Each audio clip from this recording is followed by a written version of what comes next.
This is Bruce Buffer, and this is the moment you've all been waiting for. It's time for the MMA-Holes!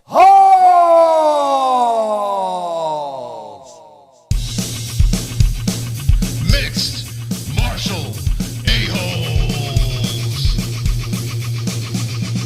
MMA-Holes, MMA-Holes, MMA-Holes, MMA-Holes, MMA-Holes. You like to be a mixed martial a-hole. MMA-Holes, MMA-Holes, MMA-Holes, MMA-Holes, MMA-Holes. No way. From the Sanosi and D-Rest studios of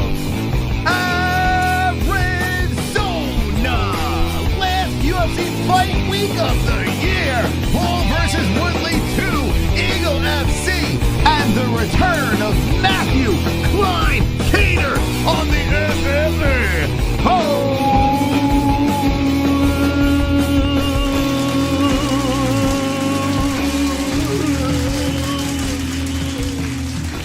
Yes. Wonderful. Welcome to the Wednesday show. It's fight week for the UFC, the final fight week of the year, as Derrick Lewis returns against Chris Daukaus. You got Woodley trying to redeem himself against Jake Paul. A lot of stuff to talk about tonight, and we have a guest that's coming on the show. This man hasn't been on for a while. We thought he was dead, and now he's back. He has risen. He is the immortal one. He is the man with the muscles, the man with the mouth, the man with the shades, Matthew Kline Cater. Here we go, baby. Yo, thank you for having me, man. It's been a minute, man. How you doing, brother? Hey, we're wonderful over here on the MMA Holes, and I see you got the Cater glasses on over there. Look at those shades. They look beautiful. Absolutely. Hey, man, I never caught your name, man. I know I did your show before, but I still don't know your name. My name is Chris, Mystic Moss, the King of the Dragons, and this is JBM over here, Jesse. Okay. So first off, I got a couple things. Well, first, let me tell you why I'm here. Matthew Kline Cater had to disappear for a minute because I called out Cody Garbrandt. He went hiding when I came to his gym. And there's an opportunity for me to finally fight him. The time is now. And we're going to call his daddy. You guys might refer to his daddy as his manager. I call him his daddy because Ali calls the shots. So we're going to call him. But first, I got a couple things I need to get off my chest. First thing, let me peel the curtain back for all the viewers here. Before we went live, you said, hey, we're going to go into character in a few minutes. Let me tell you something, brother. I ain't no motherfucking character. You think I'm Colby Covington? I ain't no fucking character. These motherfuckers got it twisted. I'm not a character, so don't ever think that. Number two, I want to tell you, you've done an amazing job with your show. I never really looked at your feed and your channel. I was doing a lot of media the first time that we spoke. So I took a look at it, and I want to tell you, man, I get a lot of people that contact me. They want to be entrepreneur like me. And when I see an entrepreneur, I know it. And I want to tell you, congratulations on building your channel. This is hard work. You're doing a tremendous job, and I'm a fan. I'm a fan now because I was looking at your comment. Man, this guy's doing a great job. So there's that. I say a couple more things. I want to start off. I want to acknowledge a couple people. Colby Covington. I haven't talked about this guy because I've been dead for a long time. So now I'm back.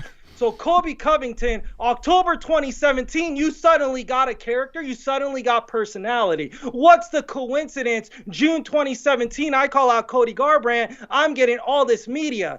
MMA Junkie, MMA Fighting, USA Today, BJPenn.com. Shout out BJ Penn. I love you, bro.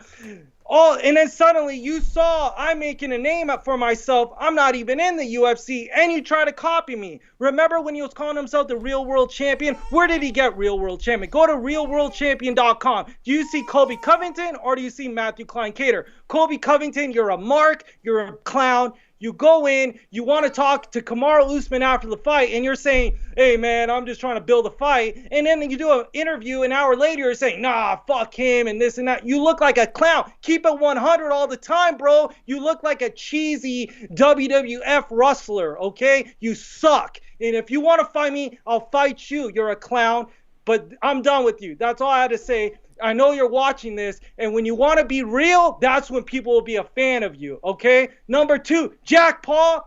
Let me steal a line from the great Nate Diaz. You're stealing everything I worked for. You're coming in calling UFC fighters out, and you play the politics right. I didn't. You went and hired the former CFO of the UFC. Do you guys know that? These people don't know the politics. This guy got the CFO, former CFO of the UFC, calling his shots, making these fights for him. And he's knocking out these bum entertainers. I call them entertainers. Now they're getting exposed. Tyrone Woodley got exposed, and he's going to lose again in the second fight. And I've already put the feelers out to fight Jack Paul. No, he wants former UFC champs. Okay, fine.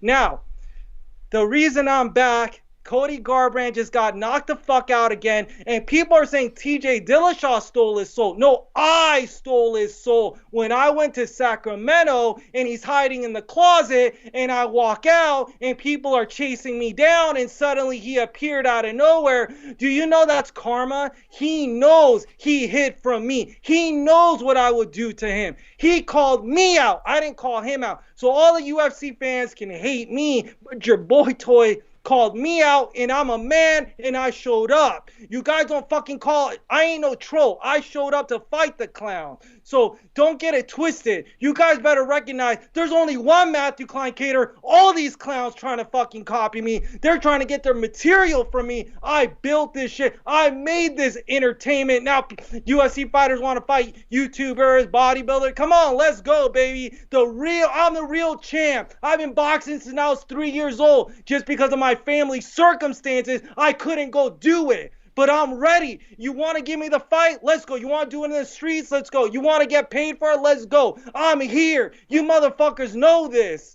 I ain't no fucking bitch. Okay. All right. I'll let you talk. All right. I mean, Jesus. Now tell me how you really feel here. Listen, there's a couple of things I want to pull out of what you just said there. I mean, you spoke some fact. And, you know, here I am saying to myself, is this guy an act? No, you're not an act, Mr. Cater. You're actually right. And the one thing that really stands out is Colby Covington. When you left, he came into the scene. It's completely true. This is not a lie. This is not false. When Colby Covington was fighting in the beginning, he was this nice guy, respectful, friends with Jorge Masvidal. You leave, and then all of a sudden, he's the bad guy. He took not Conor McGregor's gimmick, but he took your gimmick, Matthew Kline Cater. Now, let me give a backstory to Matthew Kline Cater, because there are some people that are new MMA fans that may not know of Mr. Cater. You challenged Cody Garbrandt. You showed up at the gym, and he was a no-show, correct? Exactly. So let me tell the story, because I got all the facts here. All I did, I had a Twitter at the time. I made a comment, just like all you motherfuckers comment all day, commenting shit. All I did was express my opinion. He dropped out of the fight with TJ Dillashaw, and I said, you're a bitch for dropping out, because if you're a man, you sign the contract, that's how you get paid to fight. You're going to show up. Everyone has injury. I'm a bodybuilder. I always have some type of soreness and injury, and if that's the way I'm going to get paid, I ain't going to drop out. So that's all I said. I just stated my opinion. He said, who are you, bitch tits? And I said, I'll show you who the fuck I am. And he said, here you go, blah, blah, blah, Folsom Drive, whatever his address was. Let me know. And I literally 30 minutes after I booked the flight, I gave him a month's notice. It's not that I showed up the next day. I said I'm coming in 30 days. He thought I'm a chump. I'm going to be like these trolls that talk shit and not show up. So I just kind of called his bluff, and he didn't know what the fuck to do after that, because he doesn't want to get in a street fight with me. I'll kill him. And it's like, yeah, I have a weight advantage and a height advantage, but I didn't go say I'm going to fuck you up. He said he's going to fuck me up. He said, here's my address. And all I did was show up. He went hiding. He knew what time I said, what time I'm coming, what date I'm coming. When I showed up, he came early before my flight was even there to the gym. And he said, I'm not coming. And I was posting updates on Instagram, Snapchat. He knew I'm coming.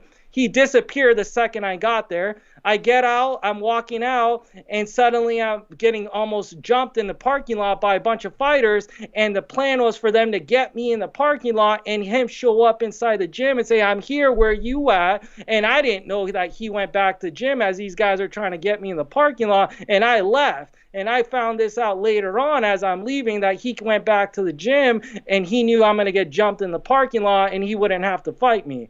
So now the fact is this. I know Ali Abdelaziz. Let me tell you how I know Ali Abdelaziz.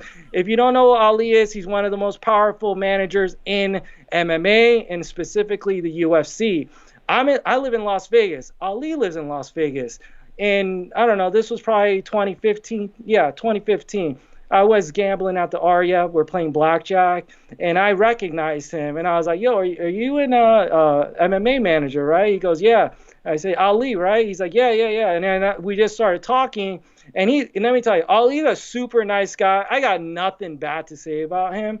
And we hung out a couple times.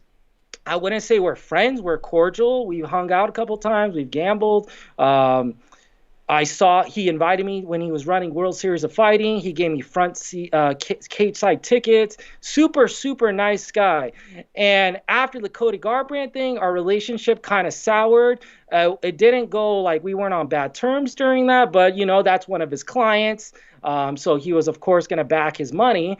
And we haven't really spoken since then. So that's why I'm like, I'm going to, you know, give him a call and see how he might try to big time me. Who's this? I don't know. I haven't talked to him in like 4 years since the Garbrandt shit.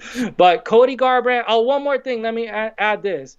Cody Garbrandt's the biggest bitch in the world. After that shit happened in Sacramento, he got my number from Ali. He was in Vegas. I was at the gym. He called me, goes, I know where you're at. I'm going to fuck you up. He hung up. I called the number, never got a response again. And I told him, when he called me, he said, I'm going to fuck you out. I said, you know where I'm at? I'm right here. I'm waiting for you. He never showed up at the gym. I never have heard from him again. He's blocked me on all social media. And it's like, bro, I came after you because you called me out. Now you're mad that I'm coming after you? Then shut the fuck up. You should have apologized. You should have said, I'm sorry, Mr. Cater. I shouldn't have called you out. I didn't know who you were. And I would have dropped it. I'm not a bully, but you call me out. Now you're talking shit. So that's the only reason I'm here. People want to hate me, but guys, I got called out. I'm not doing anything. I'm not bullying anyone. I'm the nice guy, but everyone wants to hate on me, but that's fine. I don't give a fuck. I'm the type of guy that loves people booing me, and because I want to shut you guys all up. I'll knock the motherfucker out. It's that simple. So there we go. Okay, so it does sound like this is kind of a different situation here. Now we're hearing the story from another perspective, because at the time, it did come across that you might have been bullying him, but then when it all unfolded, you showed up, and then they wound up looking to jump you. That's a crazy situation here. I mean, what do you think about this, Jesse, as you're hearing this unfold? I feel like I need a Xanax. You need a Xanax? I need a Xanax, I think. Jesse needs a Xanax. I need a drink. So now, Ali Abdelaziz, you guys were actually cool before this all went down. So what happened here? How do you get his number? You're just hanging out, and he's just like, here's my number. Give me a call? Yeah, so we were playing blackjack. We were playing like $300-$400 hand blackjack. And, you know, he real recognize real, man. When you meet someone and, you know, I'm a down dude, he's a down dude. And we just were chatting while we were playing. And he was like, hey, here's my number. Let's link up soon. Let's hang out. And we went out a couple times, like party, go to the clubs and drinking. And, yeah, so we just created a relationship from that. And like I said, he invited me to the World Series of Fighting. We went to the fights, me and my wife. And yeah, like I said, he's a nice dude. I got 3 of his phone numbers. So okay. Like I said, I can call him and I'll let him know I'm on a show. If you want to talk, if he says no, then that it's done. If he says, yeah, it's okay, then I'll ask him, hey, Triller, I reached out to Triller. They're interested in making the fight. We made big airwaves when this first happened, and you know they want to do the fight. So now it's up to him. Does he want to ask for his release? Dana said, did you guys watch the press conference? Dana said, yeah, I'm gonna have to have that talk with him. What does that mean? That means he's gonna tell him you need to quit, you know, retire. So if he wants to, he can get released right now. Who is he gonna fight? Sean O'Malley. Sean O'Malley's gonna beat the fuck out of him. Sean O'Malley would knock the fuck out. The reach advantage and height. So imagine what I'll do. I got muscle and height and everything Sean O'Malley has plus power. So, but with me, it's a way bigger fight. Him and Sean O'Malley, it's not a it's not a big deal. It's like Sean O'Malley's supposed to win, so I don't think people are that interested in it. If he would have won his fight, that's a different story. If he would have won his last fight, I don't say anything. But it's like when he lost, I'm like, that's it. He lost 4 out of 5, and his career's done. His chin's gone. He reminds me of Chuck Liddell at the end of his career. So what would you say to the people out there? There are going to be some fans saying, hey, man, you're a bodybuilder. This guy's fighting now at 125. I mean, he's getting knocked out left and right. For you to go in there and beat him up, would that be wrong of you to do? So, you know, I'm the type of guy, if somebody comes, like Brock Lesnar's bigger than me, Francis Ngannou's bigger than me, I don't give a fuck. I'll fight him because I have a street mentality. I don't go to the bar thinking, man, I can only fight 200-pounders tonight. Anyone over 200? No, sir, you weigh too much. But if we want to do an official fight, that's fine. He walks around at, I would say at least, let's take a guess, 160? What do you think? Ah, man. I mean, if he's hitting around at like 195, okay? If that's without me cutting weight. If I want to cut weight, I could go to 170. If I go super strict, I could go to 155. If that's the weight is a problem, I'll cut the fucking weight. I'll kill myself and give him that advantage. That's how confident I am that I could beat this guy. If I have to like completely change my body, lose muscle, if anything, that's probably going to be a bad thing for him because I'm just going to get more flexible and be dynamic in a different way. So, but I'm willing to do whatever. I don't even give a fuck about the money. I got money. This is about pride. You called me out. I got 2 sons. I want to show them you never let a man call you out and let him get away with it. So if he doesn't want to apologize, then we have to fight. Either you apologize or we fight. It's one way or another. That's all it is. Okay, that's fair. I think that's fair. Jess, what do you think? All right. You still need that Xanax? Maybe. Okay, Jesse needs a Xanax. I think it's fair. I do, because honestly, if he was the one that casted the first stone, I mean, it's only fair that he at least apologizes or shows up. I think that's a fair thing, Jesse, even though he got knocked out a gazillion times. What would happen if you did fight him? If he says yes, how do you see it playing out? If he says yes, well, whatever terms he wants to do, I'll do it. I will knock him out. It'll be reminiscent of Aldo and McGregor. That's how I'll knock him out. That easily. And once I do that, then I will be the man you guys all will want to fight Jake Paul. Because Jake Paul, that guy has conned his way into these fights. He has no experience. All I need is Cody Garbrandt, and Jack Paul is next.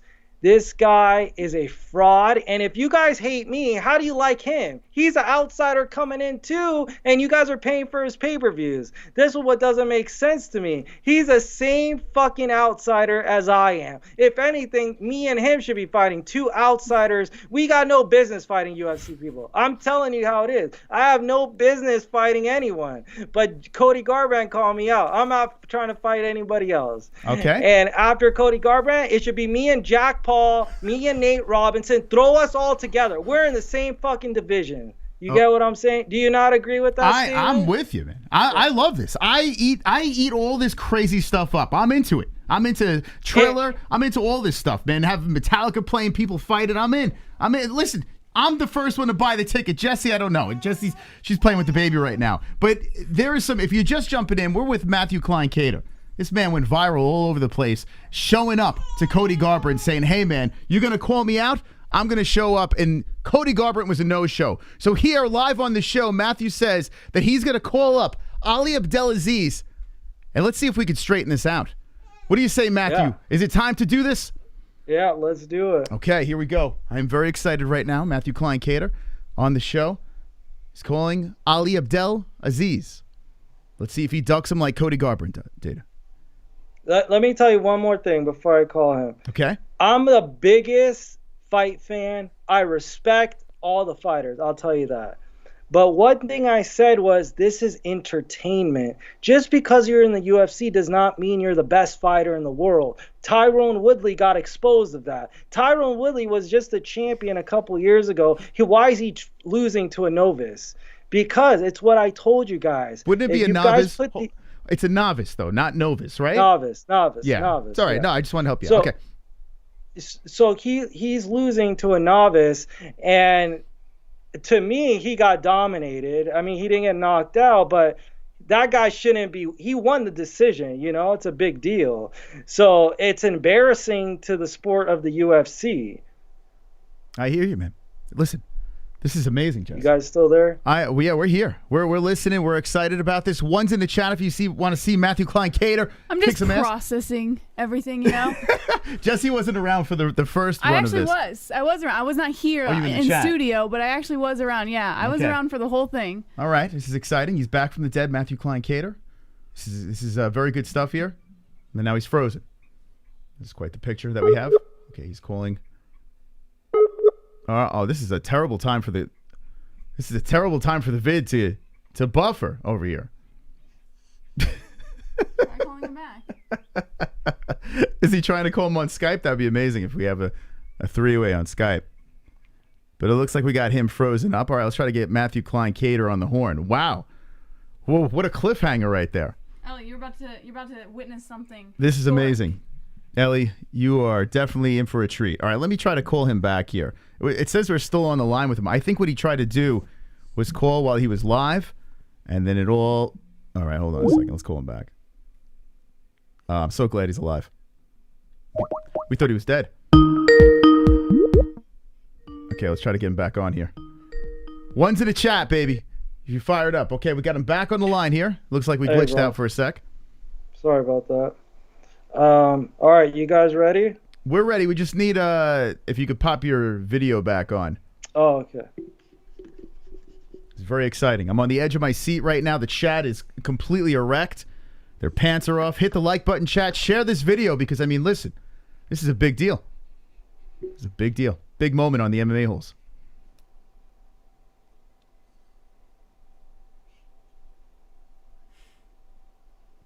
Okay, I'm just going to wait. Can you guys see me?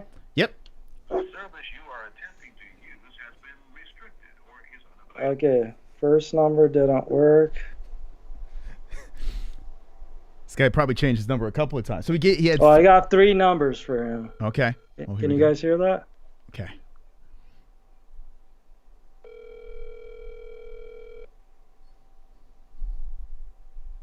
Hello.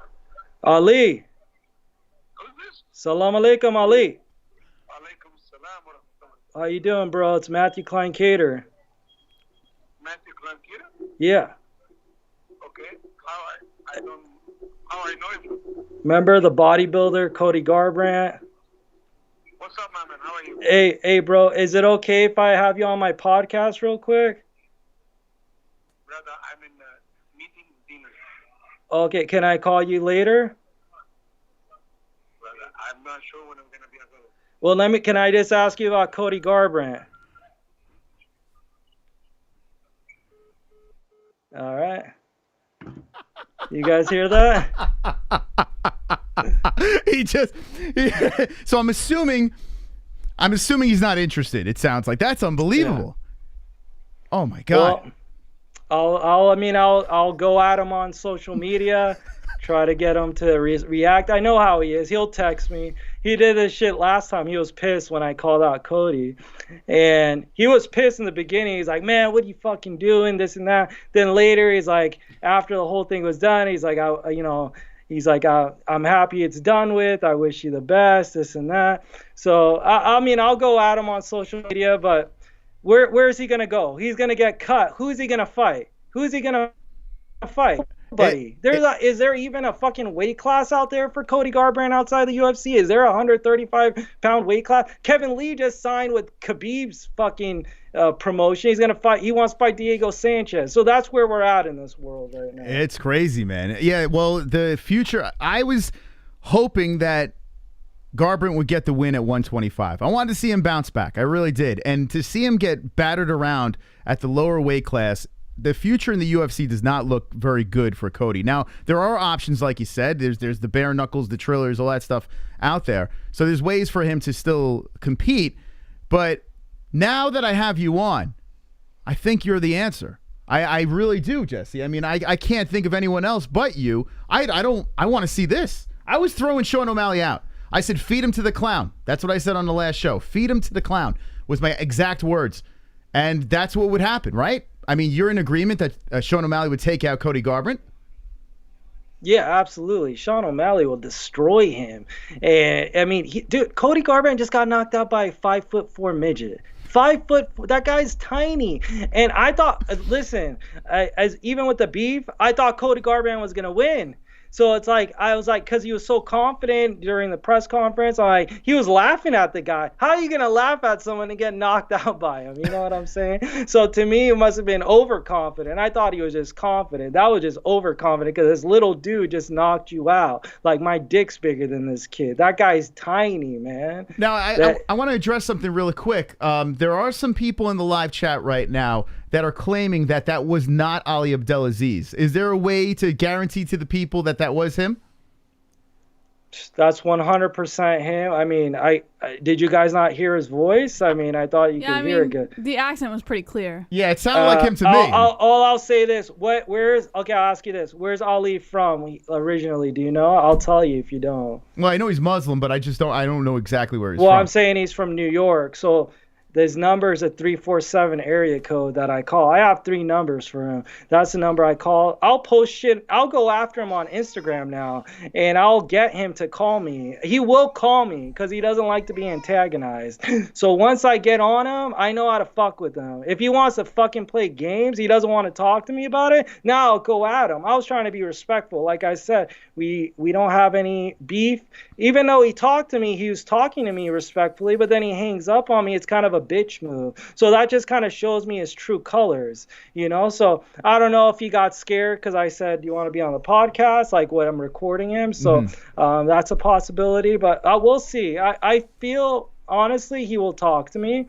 He just doesn't want to, he wants to be careful with his words. He doesn't want to say, yeah, he'll fight you and put his foot in his mouth without talking to Cody or whatever. So let me ask the chat. Actually, I'll put a poll in the chat if you believe Matthew Kline Cater, because we need to know from the people. Because I believe. Jess, do you believe?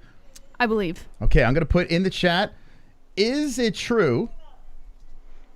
Man, people out here don't believe anything. They think everything's fixed, everything's fake. I'm being as real as I can be, and I gave a full truth backstory on it. I don't give a why the fuck do I have to lie about knowing Ali? Who the fuck is Ali? Fuck Ali.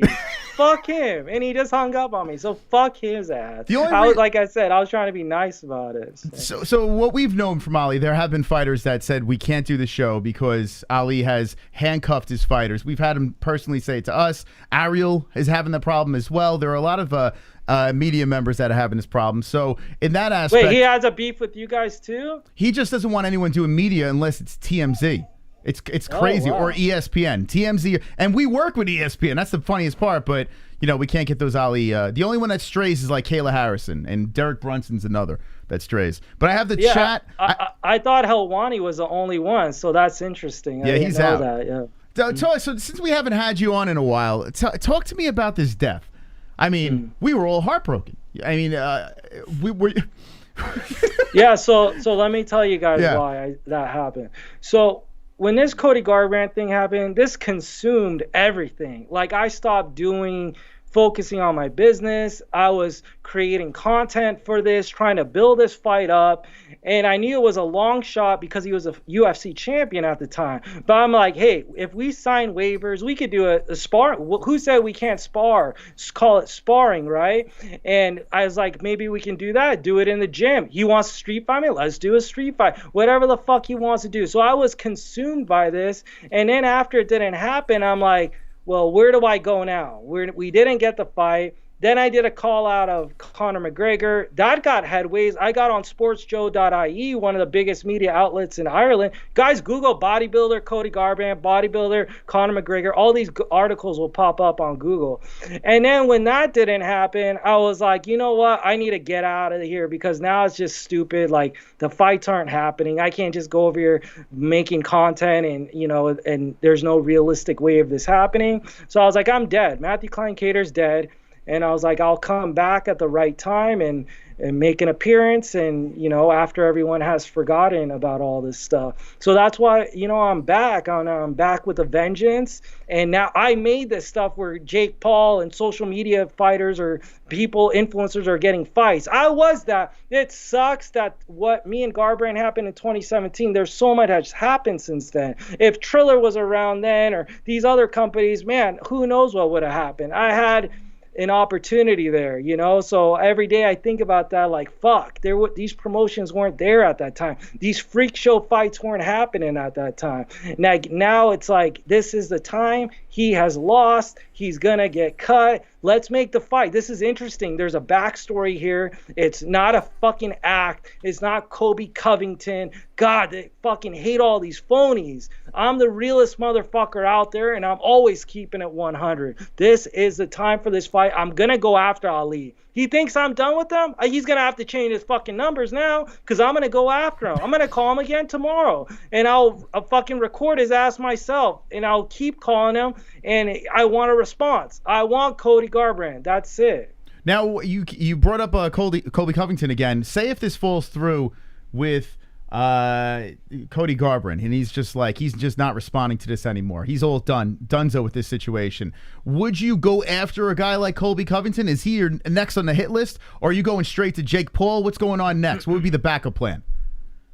The Jake Paul, I'd love to fight him just because we're the two outsiders and we should be fighting. He has no business fighting who he's been fighting. It's fucking bullshit. And he's played the politics right. I'm not hating on him. Good for you. You play the politics right. That fucking former UFC CFO, he's your daddy. I can't, I guess my ego's too big. I can't allow people to be my daddy. I'm self-made. I never let anybody fuck me in the ass to get somewhere. He's been getting fucked in the ass since he was 14 by Disney executives, and now he's getting fucked in the ass by the former UFC CFO. So it's like he's playing the game right. I guess I don't play the game right. Guess if I see him, I'll see him and I'll knock his ass out in the streets. I know he's not going to fight me. Now, Colby Covington, he's such a fanboy. I think if I catch him somewhere and Colby, listen, you're trying to call out Masvidal and fucking, who's the other dude that just fought? Poirier. You're trying to call these guys. Call me out. You're copying my shit. Why do you think you're so big? You're nobody. You didn't even win a title. You're an interim champ. You couldn't get over the hump. Call me out. You stole my material. What are you going to do? You just steal my material in the press conference. You need me so I can fucking show everyone that you're a clown. You're a phony. I'll come to Florida. If this Cody Garbrandt shit doesn't happen, dude, I got a problem with you because you stole my shit and you didn't give me credit for it. At least say it, man. That Matthew Kline Cater, he's the man. No, you want to fucking act like you're coming up with all this shit. You're a clown. So yeah, if Cody Garbrandt doesn't work, Colby Covington, I'll go after him. I'll go to Florida. I got people in Miami. He wants to talk all big. Masvidal, man, I like Masvidal. Masvidal's a real dude. I can't even talk shit on real people. Masvidal, Nate Diaz, these guys are real motherfuckers. I can't talk shit. Colby Covington's a fake-ass bitch, and he needs to get dealt with. So, yes, I would love to fight him. Oh, we're the same size. He's cutting down from the same... Back. I mean, now he's calling out Cole. Oh, we got him back. All right, thank God. This is getting good over here. Hold on a second. Let's get back into the guest room. It broke up a little bit, but you're going hard in the paint on Colby Covington as the backup plan. And this one really intrigues me because Colby Covington is still at the top of the game and he's closer to your size. Yeah, I mean, Colby Covington, he's he would be an ideal candidate just because we match up right. Size, weight, and there's no one can say anything about it then, because like I said, it's the perfect matchup for him. I have no experience, right? You guys think I have no experience, but I've been boxing since I was 3. I'll show you guys boxing. Like someone like Kobe coming in, he's like a walking heavy bag to me. Like everybody thinks he's so great in his cardio. Your cardio doesn't mean shit after I hit you twice. Then it's like Kamaru Usman is the worst fighter in the world. You know who was good at that weight class? George St. Pierre. George St. Pierre is fucking good. People that say Kamaru Usman could beat George St. Pierre, you're fucking insane. George St. Pierre had a jab. George St. Pierre could strike. George St. Pierre had a takedown. That's a challenge. These guys suck. They all suck, including Conor McGregor. They all fucking suck. So, like I said, I'm the fucking money fight. There ain't no fucking fights out there. I could sell a fight because I'm authentic, I'm real, and there's nobody in the world who has ever been like me. I just want to show you guys my fighting ability. I would be the happiest person in the world to fight for free and show my fighting ability. You guys saw me when I went after Conor McGregor's cousin. The video's on my YouTube. I fucking slapped Conor McGregor's cousin, his father. I'll send you the tweets, or I mean the Instagram post, direct messages. His Conor McGregor's dad was talking shit to me. He said he's gonna come fight me. He never came to fight me. None of these guys want to fight me because I'm gonna embarrass them. And you think Ali doesn't know? Ali knows. Ali knows. He's hung out with me enough to know who the fuck I am. There's a reason. You guys don't know. I'm the most feared man in the fight game. I wish you guys knew. Man, these guys, I don't think I'm ever going to get a fight because I'm going to embarrass them. It's that simple. No one wants to get embarrassed by me because I talk so much shit, and you're going to look so stupid when I knock you out because I back it up. And the people that know, they know. They know. This is unbelievable. What an appearance. Matthew Kline Cater's live on the MMA-Holes, calling out Cody Garbrandt once again. He called out Conor McGregor, called out Colby Covington, Jake Paul. He'll fight them all.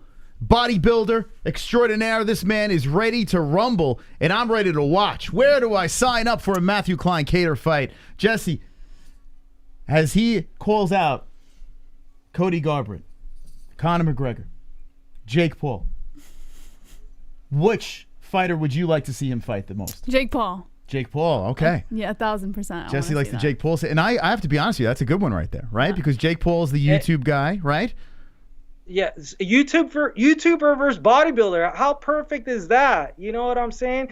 Two outsiders that should not be dude, I'm a fan of this shit, and I shouldn't be. I would hate me too. I would say get the fuck out of here to meet myself. That's why I said outside of Cody Garbrandt, I shouldn't be fighting Colby Covington. But just because he stole my shit, I mentioned him. But Jake Paul is the ideal candidate, and when I get the fight, I'm gonna credit you guys.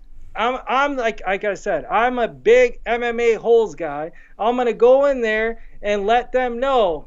On the MMA-Holes, I called out Jack Paul, and this fight needs to happen. If somebody tells me where Jack Paul is, if someone could give me his location of where he trains, I swear to God I'll show up there tomorrow. And I'm not gonna go there try to fight him. I'm gonna call his ass out and say you're a bitch because we put the feelers out there for you to fight me, and you don't want to give me that opportunity that you got. Ben Askren gave you that opportunity. Now it's time for you to give back. You're a nobody. You got to fight him. Now it's time for you to fight me. This is a fight to make, and I'll get it. If somebody can give me his location, I'll go there. All right. You guys know my location. I'm in Las Vegas. People know me here.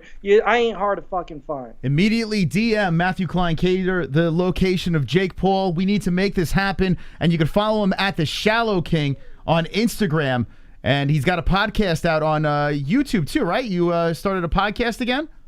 Yeah, so my podcast just started up. I just did my first episode. I was talking, I'm just keeping it real, talk about life and family, and you know, I try to help people, you know, in bodybuilding and business and life. I like to give positive, you know, feedback to people. That's why I started off the show and I was giving you credit for what you've done.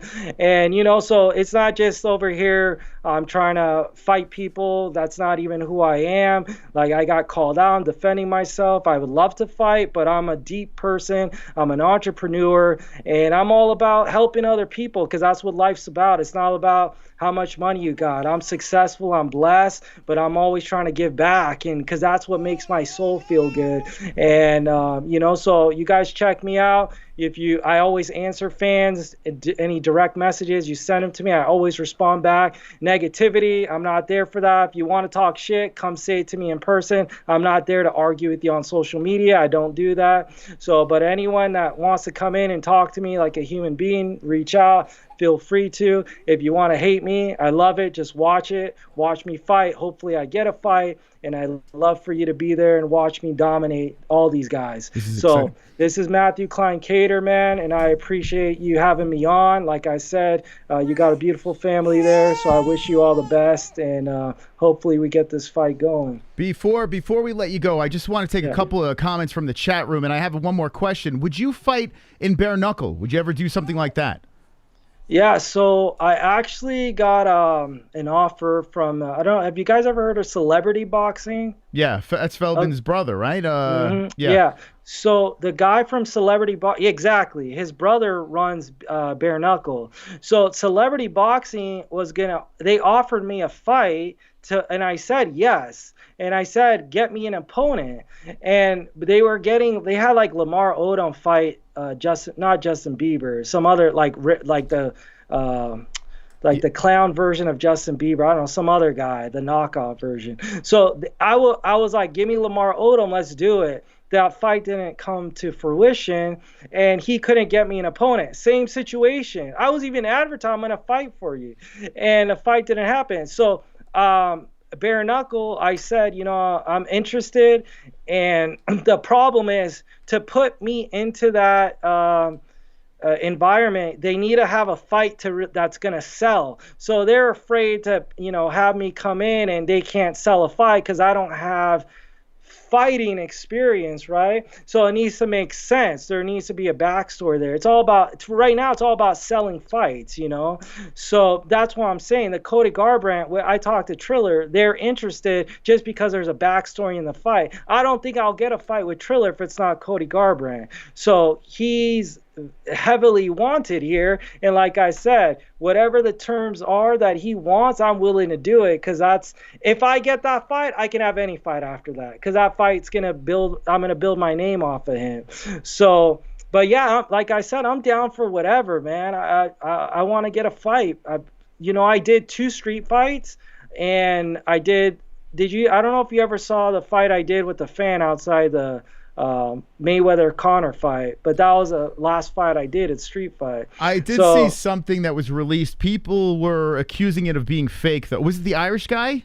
Yeah. He was just an Irish fan. I mean, he was bleeding. I mean, if you let me make him bleed like that and it's fake, I don't know. But everything's fake, guys. Everything's fucking. Ali was fake. Everything's fake. I'm fake. I'm not even here right now. Yeah. I'm fake.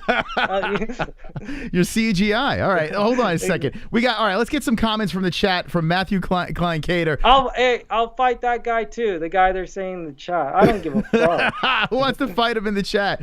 Okay, let's see. He needs to ask Colby for acting lessons. Oh boy. Fight Baby Hulk. There's a guy from Street Beefs that comes on our show, 44 million views on Street Beefs, named Baby Hulk.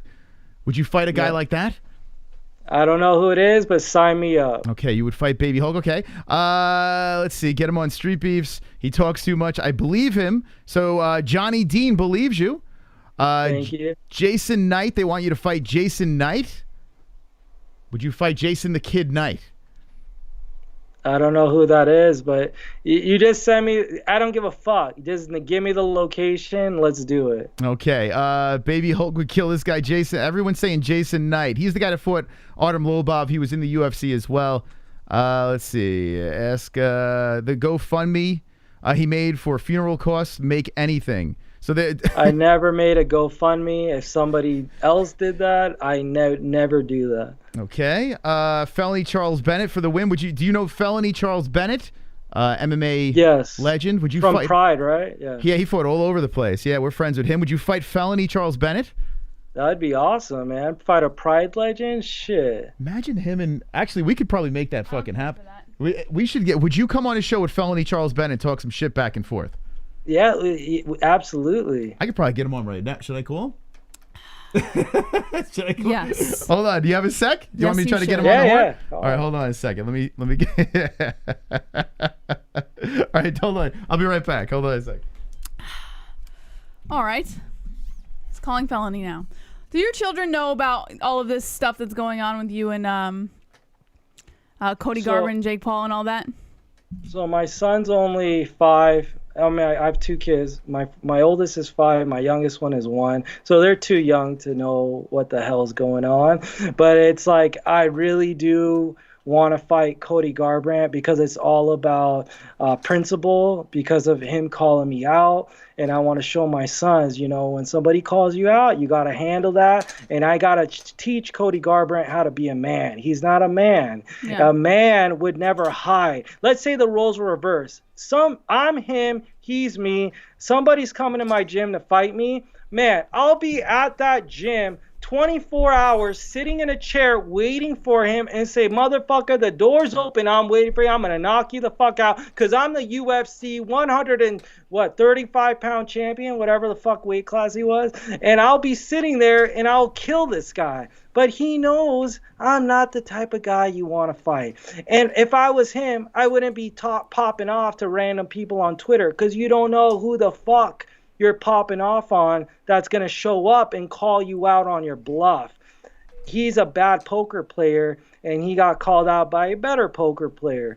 So that's the fact. You know, like I said, people want to hate me. All I'm doing is defending myself, my honor, my legacy, my father. It starts with him, and I will never let my lineage ever look bad. In the Cater family, blood is a different type of blood because this is the blood my sons have, and they're going to be the same fucking killers. I guarantee you in 20 years, my son's going to go after Conor McGregor Jr. I can guarantee you that fight's going to happen one day.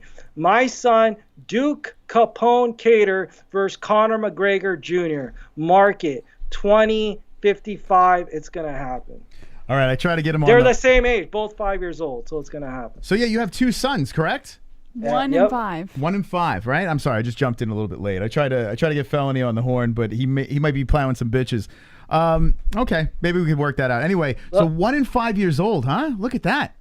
Yeah. Mm-hmm. Yeah, and my son, he's a killer, man, already. He doesn't follow, you know, the rules. He doesn't follow what his friends are doing. He's always thinking outside the box. Man, this is a mentality. I think he's just born with it. I didn't even have to really train him. He just has it. It's in his mindset, man. He has an IQ of like 150 for a 5-year-old, which is really high. So, like I said, the Cater bloodline is here. We ain't going nowhere. As you can see there, that's my son. You see BJ Penn, that's my boy right there. Shout out BJ Penn. You want to know who the GOAT is? That BJ Penn. You guys talking about GOAT. Hold on. Okay, just because you reminded me, I'm seeing this comment here from BJ Penn. BJ Penn is the GOAT. Who's the GOAT? Let me ask you. Chris, who's the GOAT? Listen, I would be slapped in the face if I didn't say Khabib because Jesse's a massive Khabib fan. I think John Jones. I'm still with Johnny Bones Jones. Okay, now, let me give you my argument on BJ Penn. Everybody wants to talk about his losses. Cool, fine, whatever. First of all, BJ Penn in his prime was fighting Lyoto Machida at heavyweight. BJ Penn is like a 125-pound natural. If he's in shape, maybe 135 in shape. This guy he's an epitome of a fighter. He has the Matthew Kline Cater mentality. I don't give a fuck how much you weigh. I'm going to fight you. And he's not scared if he loses. He wants to challenge himself. If BJ Penn was like all these fucking clowns, he would have been the champ at his weight class for 10 years. If he really, but he gets bored. He beats people easily when he's in his prime. And he said, I want to challenge. I want to fight St. Pierre. And he fucked St. Pierre up in that first fight. Man, if you look at both of their faces, he lost a split decision. But if you look at their faces, he fucking won that fight. And then he fought him again. He lost definitively because GSP, his fight IQ is fucking amazing. But BJ Penn to me is a GOAT just because of his mentality. He has some big wins. He had so much potential. He was so good everywhere, on the floor, stand up. He just lacked that motivation. And that one fight that he had, the right trainers, was when he fought Diego Sanchez. And he destroyed prime Diego Sanchez.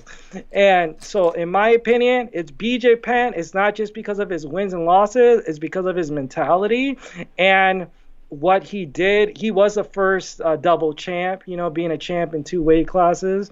So in my opinion, BJ Penn. But if we're going to go outside of BJ Penn, it's John Jones. Khabib is a bitch. He never wanted to challenge himself. He should have went to 170. If he was a fucking big shot, he should have went to 170. He said, come on, I'm going to fuck you up. That's what I would do. I'm fucking undefeated. I want to challenge. I want to dominate. Imagine you go to 170, dominates, he win the title. Man, that would be big for him. Just that one fucking fight. One fight. Now, I gotta throw you to Jesse here because Jesse is a massive Khabib fan. I mean, in fairness, if he did go up to 170, it wouldn't necessarily be a challenge because he wouldn't have to cut that much. The only challenge would be the opponents that he has. He was already challenging himself at 155 because of the cut that he was making. It was difficult for him walking around at, what, 200 pounds or almost 200 pounds regularly. I think that it would be more of a challenge for him to fight at 155. Well, the criticism, though, is he is not going up and fighting guys his size, Demetrius Johnson did the same thing. Okay, so yeah, but he's not even in the conversation. But Everybody Demetrius forgot Johnson about him. was argued as a GOAT. He got knocked out by Cejudo. So all I'm saying is if you take into consideration that other fighters have done the same thing. He didn't get knocked out by Cejudo. He knocked out Cejudo, but he lost a decision, a close decision to Cejudo. You're right. You're right. Yeah, but he Dominic Cruz. Okay. Let me ask you this: what's Khabib's biggest win? That's a good question. Okay, go ahead, Jess. Is it Conor? No, I wouldn't argue that Conor is his biggest one. Of course it is. I don't think so. What? Conor Double does champ? not have nearly the ground game that was required to fight Khabib Nurmagomedov. So who is I it? would even argue that Dustin Poirier did better on his ground game against Khabib than Conor ever could have. So no, Conor was Dustin not his... Poirier lost quicker. What are you talking about? Dustin Poirier has ground game. Conor won doesn't. a round. Conor actually won a round. Are you fucking kidding me? Dustin With this? didn't We're win gonna go shit. into this again. I'm not having the same Matthew, argument with could you believe this? I mean, this woman's insane. Look what you started. So he beat Conor, and other than that, he doesn't have any big wins. There's no fight that you can say like, oh, he beat like all these legends at 155. He didn't even fight Tony Ferguson. That was a big fight too. Tony Ferguson was on a roll at that time. Well, not for lack of and trying, he kept though. getting suddenly he couldn't. He was going to the hospital. What the fuck's going on with this guy? He couldn't cut weight. That fight Why? was put together Why 5 different Tony Ferguson, he times. couldn't So fight? Because he's a pussy, Jesse. the fight was put together 5 different times, and Khabib was not the culprit for every single time. He that fight ran was from canceled. Charles Oliveira and Michael Chandler. That's why he retired. He What? saw they were coming into the UFC. That doesn't even and make any sense. He saw Charles Stop it. Oliveira was coming up and Michael Chandler was Stop it. coming in. You sound so ridiculous. Khabib ran for the hills. Oh, boy. He was scared. Yeah. Sorry, Matthew. Honestly, I agree with you. I think Michael Chandler would beat the fuck out of Khabib. That's right. He would beat the fuck out of him. He has the wrestling skills. So, okay, what's going to happen when we eliminate the wrestling, okay? It's going to be a stand-up fight, and Michael Chandler's striking is leaps and bounds over Khabib. He would destroy him. And I agree with you. Who walks away in their prime? Who the fuck's walking away in their prime? He's in his prime. That was a time to keep racking up those wins. Well, Let's say he defended his belt another like 5 times. He's a GOAT. Defend your belt 5 more fucking times. He did make a promise to his mother after his father died that he would stop fighting. Bullshit. That's a good excuse. Your mommy suddenly is calling the shots. If he was listening to his mommy wouldn't have had him fight his first fight. If we're really going to be real. Which mom wants their kid to fucking fight? Now, all of a sudden, mommy's getting crazy. Can't fight anymore, son. You won 29 fights in a row. Might get your ass kicked this one. You know what I'm saying? It don't make no damn sense. Now this might be damaging to get Ali Abdelaziz on the phone because they are very close, the two of them. Are you worried about possibly damaging this relationship? No, facts are facts. I'm always keeping her. I'll tell this shit to Ali too if it's a fact. And it's like, you know what? I always keep it real. I called him respectfully. You guys saw it was respectful. I didn't talk shit to him. He hung up on me. I will talk to him for that because that he could have just said, bro, I'll call you later. You hung up on me. So now I'm going to go at him. I'm going to go at him hard. And I don't give a fuck. I don't give a fuck. He wants me to fight his... Oh, you know what, dude? I would love to fight a Russian fighter. Like, because everybody thinks these Dagestani motherfuckers are so crazy. Like, fucking his little brother, Islam. Man, fuck, bring me that motherfucker. Bring me that. Come Russell fuck me. I'll slam you so fucking hard on your fucking head, you little Dagestani piece of shit. Come on, let's go. Whoa. These guys don't know who the fuck they're fucking with. They think they're so fucking badass. Let's go. Wow, this is getting onto it. Now you're going after his protege. I mean, now we have some Muslim people in our audience that are very high up on Islam. Let me tell you something. Okay, hold on. Let me give you some background on me and where I'm from, where my dad's from. My dad is an immigrant from Afghanistan. My dad was in the military when Afghanistan beat the fucking Russians. Go do some research. That little ass country beat the fucking Russians. So these are the type of motherfuckers you're fucking with. There ain't no motherfucker like me. The blood I got, different blood. This is different blood. I'm telling you. So when I say Dagestani Russians, we got a beef. There's a lineage here. We beat the fuck out of you guys then, and I'll beat the fuck out of you now. Our country is dead. It's not what it was back in that time when my dad was in the military. That's why he came to America, the greatest country in the world, and he wanted to represent this country because his country was losing it after that because people stole the fucking country from them. Just like what's happening in America right now. We're about to get stolen too. They're about to fucking steal the United States of America right now. The same shit that happened to fucking Afghanistan. I'm trying to defend my country now. So these guys that come in here, they want to rep Dagestan. I'm repping USA, and I'm coming from a country of motherfuckers that beat you guys. It's that simple. Wow. Wow, Jesse. I want to stand up and applaud right now. I'm going to do it right now.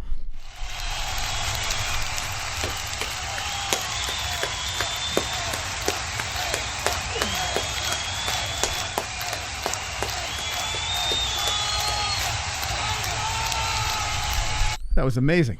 That was absolutely amazing. By the way, speaking of your father was an actor, right? I looked up your name and I saw IMDb, and your pop came up there as well. He was an actor? Yeah, so my dad starred in a movie, and it was actually in Bangladesh, and it was a really big movie. So he was an actor. He came to America. He got auditioned on his soap opera, General Hospital. He got the role. He didn't do it because my mom didn't want him kissing girls on the TV show. So his acting career kind of died after that.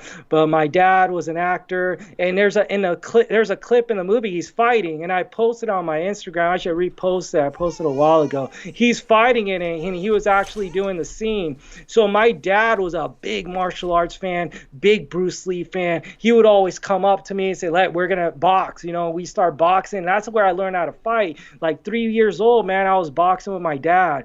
Big fight fan. I was watching the UFC in the first UFC, 92, 93. I watched it with my dad. So yeah, big fight fan. Learn how to fight from my dad, all boxing. And I used to like wrestling, so I got into wrestling a little bit. Is this him here? And yeah, that's my dad right there. There we go. Look at that. Wow. Yeah. Look at that. So there's Pop. Now, and I'm assuming he's passed on? Yeah, he actually committed suicide in 2004. Whoa. So that's what happened, where my life changed because I was a kid and I had to be responsible for my family. I was the oldest. So I had 2 younger brothers and my mom to take care of. My mom was a housewife. My brothers were still in school. So I had to work and take care of them.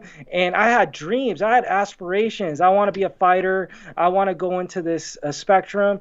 And I had to eliminate that because I had to sacrifice it for my family. So that's what I'm saying. Like, if that didn't happen, you guys might be looking at the biggest star in fight game ever, because I had a passion for fighting. I could talk. I have, all these benefits that other fighters don't have, is the ability to fight and the talking ability. So that's why things turned out the way they did. But I had big aspirations for fighting. Like, I honestly have thought about going on the Contender Series, and there's an opportunity there. And it's not about money. I don't care, but it's gonna hurt my business and my kids if I go train and I'm not here. Because when I go into a fight, this mindset cannot be daddy anymore. I can't be dad. I got to be a killer. And when that killer comes, you need to get away from the killer, because I go in mode to kill. And that's why I know I can win. But I can't have kids around. Why do you think Conor's losing? Because he's daddy.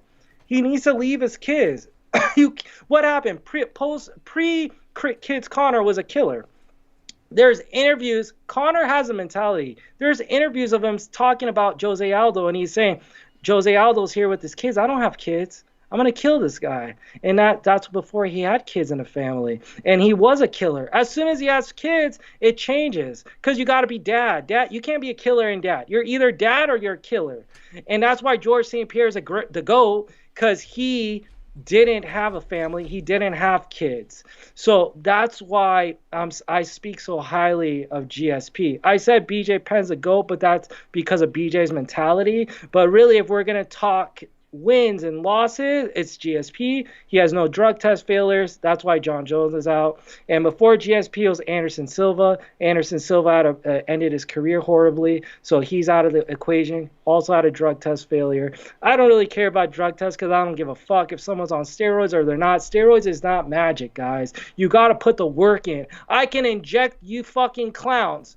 Give me you clowns over here in the chat. I can inject all of you with every damn steroid there is in the planet, and you're still not going to beat me. So that doesn't fucking matter. You got to work out. You got to have a diet. You got to, and then if you want to take some steroids, you want to amplify it, you can't. Steroids are the last thing you want to think about. And people like John Jones, he's a fucking chicken legs. He needs some damn real steroids to fucking build those legs. Anderson Silva too. He was skinny as hell. So these guys are not popping for steroids. They're popping for some supplements they're taking, and it's not real steroid. No, you know what's on real steroid? Vitor Belfort. That's a fucking juice head right there. And the second you got off on it, the steroids were so in his mind that he needs it. I need the steroids. I need the steroids. His body fell apart and he couldn't fight anymore because he was mentally weak. There's some dudes that need drugs to really help them elevate to the next level. So yeah, that's that. Okay. Yeah, man, lot to say over here. I know you have cardio. I mean, did you have a bang energy before the interview or something like that? Or are you naturally this So I got Rock Hard Body pre-workout right here. Aha. This is organic, and this is a high stimulant pre-workout. I'm the type of dude I like to be up, man. I used to do coke all the time, do lines and party all night. So instead of doing coke, 'cause I'm a dad now. This is my fucking drug of choice. So you would do coke and then go work out and shit? That was the deal? Back in the day, man, I was an animal. Like coke. Like me and John Jones probably be best friends because he's a cokehead too. We'll be doing lines off bitches, strippers, and working out, and But that's what makes you good, like, because I've been in that mindset, and sometimes if you get off that coke, that can hurt you because you need that. It gets you going, Dude, coke is better than steroids. I'll tell you that. If you do a couple lines of coke and you go fight, dude, trust me, you're gonna go fucking crazy, and you're gonna have some power too on those punches. Well, yeah, John Jones clearly liked the nose candy, and he was on the old picograms and everything like that. So he did a little bit of both. So it makes sense. Hey, there's another fight I can try to go for. You guys know Platinum Mike Perry, right? Oh yeah. So I know his manager too. The Kawa brothers. So Let me see. Yeah, maybe you should give him a call before you leave. That would be a good way to send this thing off. Yeah, let me see. He's actually. I'll be shocked if he acts like Ali. Let me see. By the way, the poll. So let me look in the chat now. It looks like it's pretty even. I'm pretty shocked. 46% believe it really was Ali, and 54 say no. So it's almost 50-50. Interesting. Let me try to first. Let me text Ali real quick. I like your drive. Persistence. That's the way. If you're just jumping in, we got Matthew Kline Cater. A lot has been said tonight about Cody Garbrandt and Colby Covington and Conor McGregor. We dabbled into the John Jones situation, BJ. There's just so many things that we addressed tonight. But Ali Abdelaziz was called before, and he wasn't really having it. Is he frozen again? No, I'm here. Oh, okay. So I just texted Ali. Let me see what he said. I said, brother, just want to ask you if we can make the Garbrandt fight in Triller. Hope you're doing well. So I'm still being respectful till if he says something, disrespectful to me, I'm gonna go at him on social media. What about fighting Ali? Ali Abdelaziz, he was a former fighter. Would you ever fight him? Dude, he'd never fight. It's not even worth fucking entertaining. It's not gonna happen. Fair enough. All right. Well, anyway, listen, we got to wrap this thing up. Okay, let me hold on. Let me see if I can call Abe real quick. Hold on. Oh, here, you already texted me. Now he's saying, "Who is this?" When I just talked to him. You should call him again and remind him. Who is that? Oh, that's funny, man. Sure, can you guys see that? Just don't show his number, whatever you do. Okay, hold on. Let's see. Who is this? Yeah. Oh, God. This is amazing. What an appearance, man. Hold on. Let me get Abe's number real quick. Hold on. I got Bruce Buffer's number. Should we call him too? Jess, what do you think? Should we just call him on air? Yeah, call Bruce Buffer. Firm negative. Would you fight Bruce Buffer? That would be fucking dope. I love Bruce Buffer. Yeah, he's such a nice dude, man. He really is, and he's in great shape. What is he? He's up there in age, and this guy's in fantastic shape. Bruce gets all the ladies. So how long have you been married for now? I'll answer your question, but you know what? I just thought of this. I'm gonna call Abe. I just realized this. He manages Tyrone Woodley. So how dope would that be? Tyrone loses his next fight, and me and Tyrone fight. That would be a fucking fight right there. Let me see Ali. Of course, that'd be the best. Even if Tyrone wins, I want to see that fight. Let me tell you what Ali says. Who fight Cody? Cody is under contract with the UFC. Okay. You know what? So I guess that's the. I'm starting to believe that's really him because that's actually how he tweets. So I'm actually starting to believe. I can't understand I'm telling you, how did he not block you yet? Like, it's unbelievable. It's crazy. So he's responding to because you. Like I'm telling you, we had a relationship, so it's like I haven't attacked him at all during this. You know what I'm saying? Yeah. So there's no reason for him to be mad. Honestly, let's just say if he wants to take a manager cut on me and to make the fight, I'm willing to do that. So if anything, he makes more money out of it. Make the fight. You manage me too. I don't give a fuck. I just want the fucking fight. So Ali's a businessman, guys. He don't give a fuck. He doesn't give a fuck about these fighters. The second their UFC's done with them, that he loses money too. He's done with them too. I don't care what he says. That's a fact, man. All right. Well, listen, we heard it all tonight with Matthew Kline Cater. We got to wrap this up, but I enjoyed your company, and we must do this again unless the chat can't stand you. It's possible. I don't know. I'll do another poll afterwards. But let's final words to the people, the MMA-Holes, the internet. What is the last? How do you want to leave this, Mr. Cater? All right. So I'm gonna say this to the haters. I love you guys. You guys are actually my biggest fans. If you guys want to hate me, you can hate me. But I'm the realest dude out here. I don't act. This is me. I don't give a fuck. Hate me. You will never break me. And I love the haters. And if anything, it's inspiration, it's motivation. I won't entertain you. I'm not going to comment to you, but keep it going because it means I'm doing something right. Because I want you guys to watch me because you want to see me lose, right? That's the point. But I'm not going to lose. I'm going to keep knocking out all your heroes, and that's the fact. To my fans, I love you guys. I love the support. I love you guys direct messaging me, asking me questions. I'm here to help. I don't have a big ego when it comes to fans. You guys are everything. I'm not on social media if it's not for you guys. I thank you guys for being there, and I'm here to help you back. Matthew Kline Cater is here. Matthew Kline Cater wants Cody Garbrandt. Cody Garbrandt, I'm talking to you, motherfucker. Listen, bitch. You call me out, bitch. Say you're sorry, or I'm gonna fucking fight you. It's gonna fucking happen. Karma's coming to get you. You keep losing because God said it's time to fight Matthew Kline Cater. How many times would you like to lose? Because that's what's gonna happen. And if it's not you, Cody, Jack Paul, you bitch, you're stealing all my whole shit. You're trying to fight UFC guys. You could get it. Colby Covington, you stole my shit. Google real world champion. There's only one real world champion, and you're fucking looking at me, and I'm fucking telling you guys, I'm gonna fucking prove it. I will go to ATT. I'll go anywhere to these gyms. It's gonna happen. It's meant to happen. Just look in my fucking eyes.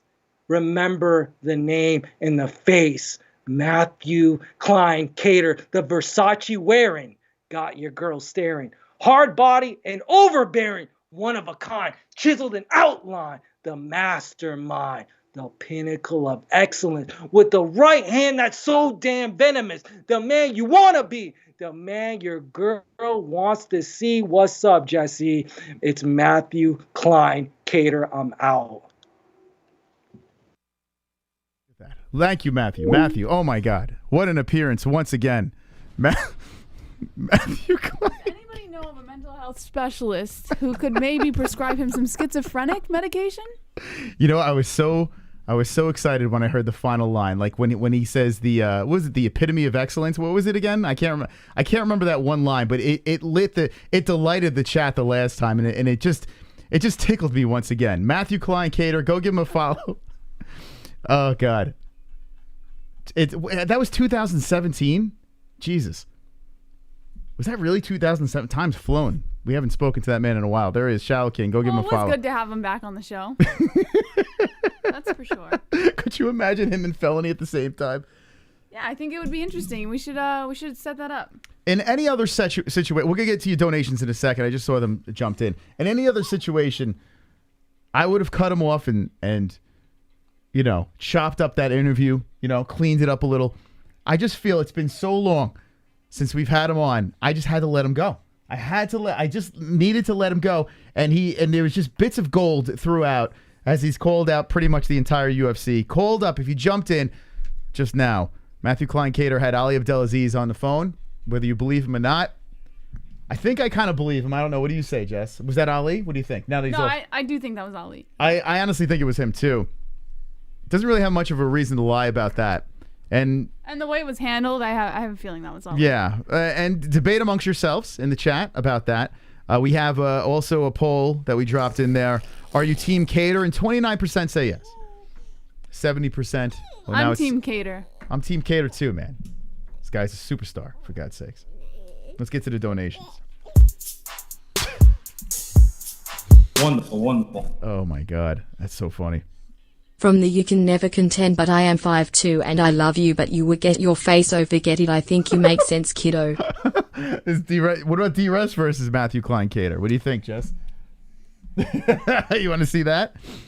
Oh, man. And the reason why I do believe him, too, that is Ali's number, he was going back and forth with Cody Garbrandt. That's actually a real thing. It's the reason why we originally had him on the show. There was, I mean, Ariel was talking about it. Everyone and their mother were talking about this in 2017. It was a pretty crazy situation, and Matthew was making his rounds. But he's dug it back up again, and he's willing to fight Jake Paul. He'll fight Colby Covington. Fight anybody. He's just a real man, Jess. Gotta love him. He's a real man. Wonderful, wonderful. Here comes D-Rest again. Dear Matt, refrain from swearing and you will go Mason. Is that a little piece of advice from D-Rest? Does have a potty mouth. Does. Has 2 kids, but he's treating them to be badasses. Raising them to be badass. Super chat. Here's Poop McCully with the $5 super chat. Thank you, Poop McCully. Appreciate the super chat. If you're just jumping in, you missed Matthew Kline Cater. Run it back and let us know in the comment section what you thought of our guest. Caleb Harris. Merry Christmas. It's Christmas. Uncle Mike. Ellie. My name is Troll, and I'm a special hole. I'm shirtless and alone again. Internet is my only friend. It's Christmas, hooray. I sit and watch MMA. No girlfriend this year, but I have my hand. Yes, Ellie, it's Christmas. Sit in front of computer, making fun of people. No avatar to hide my gremlin face. Oh yes, it's Christmas, I am so hideous. Maybe Santa will bring me a pocket pussy. Thank you, Mike H. Thank you. Wow, Ellie loves that song. You love that song, Ellie? Thank you. Such a Christmas spirit, Mike. Mike H. bringing in the Christmas spirit. Thank you, Mike H. You're a gentleman. And Ann H. Thank you. Oh yes. All right, we're back. We're running through some of these donations over here. We had quite the experience. Super chat. JB coming in. Mr. Bean, sleep it off. And take the hat off. Oh boy. Mr. Bean, they call him. All right. Wonderful, wonderful. D-Rest. Matt I can and will help call 718 524 093. Minus 8,203. Just try, no obligation, no scam. Back yourself up, Kiddo Teddy Atlas LLC. Okay. There's a phone number that was dropped in there. Don't know where that leads. It wasn't even a real one. It was too many numbers. Wonderful, wonderful. D-Man coming in. Thank you guys for the donations. Appreciate it. Yo Moss, you a legend. Making fights on the M*A-Holes. Interviews with the fighters. Crazy. Horse. And shit. Amazing songs. Pervert cameraman. Jessie's got her tits showing the Tyra and Woodley remix. Kader's giving me some serious Joshua Fabian vibes too. Super chat. Joshua Fabian. Moss, shut this dude up already. He is gone. He has left. He has left, man. Thank you. The problem is if I would have played these donations while he was live, he would have just rambled after. Like it would have extended the encounter even longer, and I don't know if you guys really would have wanted that. Wonderful, wonderful. Tropic Tom coming in. He should fight Ric Flair, but it's probably not cool to beat up your great-grandpa. Matthew versus Ric Flair. And be honest in the chat. I don't know if he was. It looks like we have mixed bag over here. One's in the chat if you do want to see him compete. Just fight. If you want to see Matthew Kline Cater fight, one's in the chat. I'm actually curious who even cares about seeing Matthew Kline compete in any sort of combat. Super chat. Here comes Eric Melton. Tell him it's Jake, not Jack FFS. Well, I think he knows that. Yeah, I think that's part of the gimmick. But you know what's funny? He was pre-Colby Covington. That is true. When he was doing that whole... I mean, he went hard with his videos. Let me see if I can pull one up here. I mean, they were hilarious. Let me see. He went pretty wild. Anyway, I don't know. It took me forever to sort through all this stuff. All right, let's move on. I think I had enough. All right. There's a couple of ones in the chat. All right. All right, I gotta take the baby for oatmeal and bedtime. So that was very interesting. I actually thoroughly enjoyed that, Moss. Yeah. Very much. So next week, Caleb Harris is coming on. He was supposed to be our second guest, but he's moved to next week. He's fighting Julian Lane in the main event. Let Me Bang Bro, Bare Knuckle FC. So he said it probably would be better next week because of he might have some breaking news that's going to drop.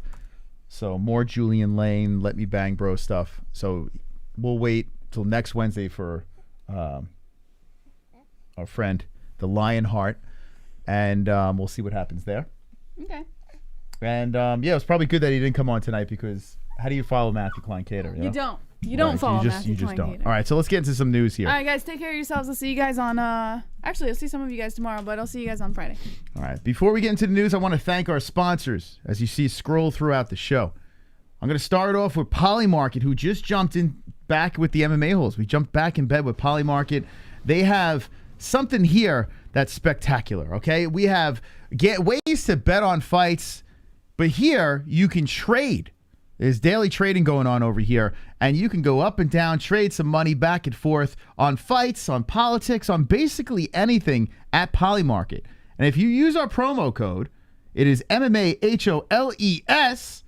Here we go. Whoops, highlighting everything. Sign up with referral code MMA-HOLES to get up to 100% reimbursed. $100 reimbursed, $100 reimbursed on your first day of trading. So first day of trading, you get $100 reimbursed if you sign up with our promo code MMA-HOLES. We will be betting on the Jake Paul and Tyron Woodley, not only on Polymarket, but on MyBookie as well. So we're going to be checking our bets over there. Polymarket, promo code MMA-HOLES. Check it out for yourself. It is addicting. Like, it's really addicting, this thing. It's actually a lot of fun. During a fight, during a sporting event, you could actually pull your money out. Like, you're just not locked in forever. You know, you can make some moves while the fights and sporting events are going on. So it's really cool. So that's Polymarket. MyBookie.ag. Get a 100% match on your first deposit with promo code MMA-HOLES. If you want the traditional gambling style, the pluses and the minuses, go to MyBookie.ag, which we will be betting this fight night. Wonderful. Got DRS jumping in. I am so dangerous that I can gas out and still fuck you up. Facts don't care about you feelings. Whoa, D-Rest coming in hot with the aggression. Thank you, D-Rest, for the wonderful, wonderful donation. So yes, mybookie.ag, promo code MMA-HOLES for a 100% match on your first deposit. That's mybookie.ag. Also, we got MysticRootsCBD.com. MysticRootsCBD.com, the best CBD in the fucking world. 20% off with the promo code MMA-HOLES. Not a bad gift, but if you're going to order, do it soon. Get the discounts for MMA-Holes, 20% off. Promo code MMA-HOLES. Yeah. Head Rush! Another gift over here, idea for you. Head Rush. Got some swagalicious stuff. I was walking around with my Head Rush today, and I got some pretty good compliments on this clothing that I was walking around with. Love their style. It's badass. It's sexy for the ladies. In fact, let me show you guys something here on the Head Rush Instagram. Look at this Instagram. I'm going to give you an idea of some of the stuff that you can walk around with. It's just badass stuff, man. Like, you got cool stuff with the boys. Oh, this is me. Got cool. This guy looks like Max Holloway. This is blessed. Anyway, you got some pretty cool hoodies over there.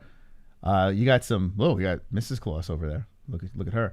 But yeah, you got some sexy stuff for the ladies as well. Pretty cool stuff over here. Really nice clothing. Check out Head Rush. There's the 2 links in the description down below, and they got some really nice styles. See, look at this skimpy ass dress. Put your girlfriend, your wife in this thing. You know, immediate sex, instant sex. But Head Rush, the promo code is MMA-HOLES for 20% off. I'm digging this tank. I have to get my hands on this. It's pretty cool. But yeah, it's pretty badass stuff. You don't look, and if you're a pussy, it makes you look tougher. So it's promo code MMA-HOLES. There's some people in the chat that are probably going to need to wear this. You know what I'm saying? I'll help you out. Let's see. UFC on ESPN Plus. That's right. Just all you got to do is click the link in the description if you want to watch the fights this weekend. Anyone that uses the link helps out the MMA Holes. And more money comes to us and less to ESPN, those greedy corporations over there. But yeah, if you want to watch the fights this weekend, just use the link in the description and sign up. You can get Hulu, Disney Plus. You can get all the bundle packages as well. So just use our link down below. If you're buying the pay-per-views, that's the link to use. ESPN Plus. Wonderful. What do we got here? Moss, you're going to have Neil deGrasse Tyson on the show to offset this last buffoonery. Yeah, so when we started the channel, we were just like collaborating with other YouTube channels and stuff. And we stumbled across the Kline Cater thing. It was starting to go like weirdly viral, where Cody Garbrandt was going back and forth, and like ARIEL was talking about it, like I said before. Everyone was talking about it at the time. So we liked to cringe.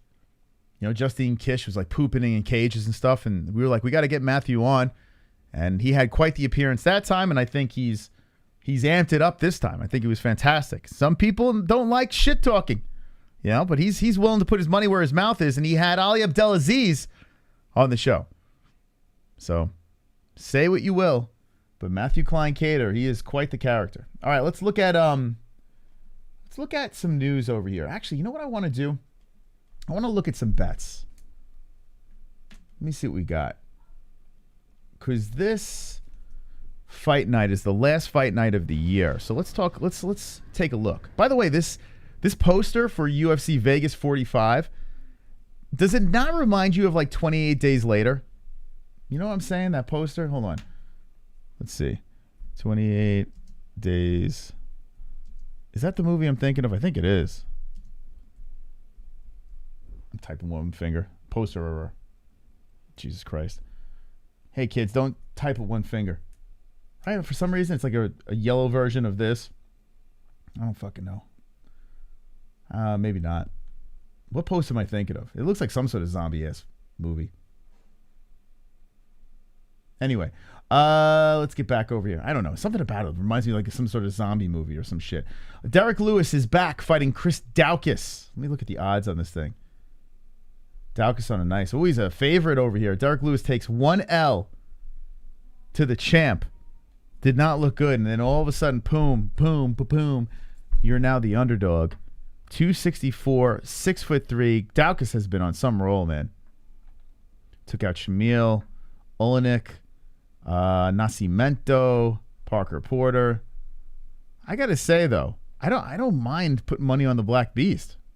If he's the underdog, I might throw some cash on there. All right, that's one I'm going to look out for. Stephen Thompson, Bilal. I would have to think Stephen's the favorite. Wow, a minus 250. I do think that Stephen's going to win this thing. Just extended his contract. Yeah, I think I'm going to stay away from betting on this one. What the fuck is Team Cater? If you're jumping in late, Matthew Kline Cater was on the show. So in order to know what we're talking about, you're going to have to run back that interview. Wonderful, wonderful. Wonderful, wonderful. Tropic Tom. I got excited for a moment because I thought Poly Market handled online parrot sales. Not interested in gambling, but I have an excess of salty crackers up in here. Wait, hold on. I got excited for a moment because I thought Polymarket handled online parrot sales. Not interested in gambling, but I have an excessive salty. All right, thank you, Tropic Tom. No, they're not selling parrots. Wonderful, wonderful. Poly want to market.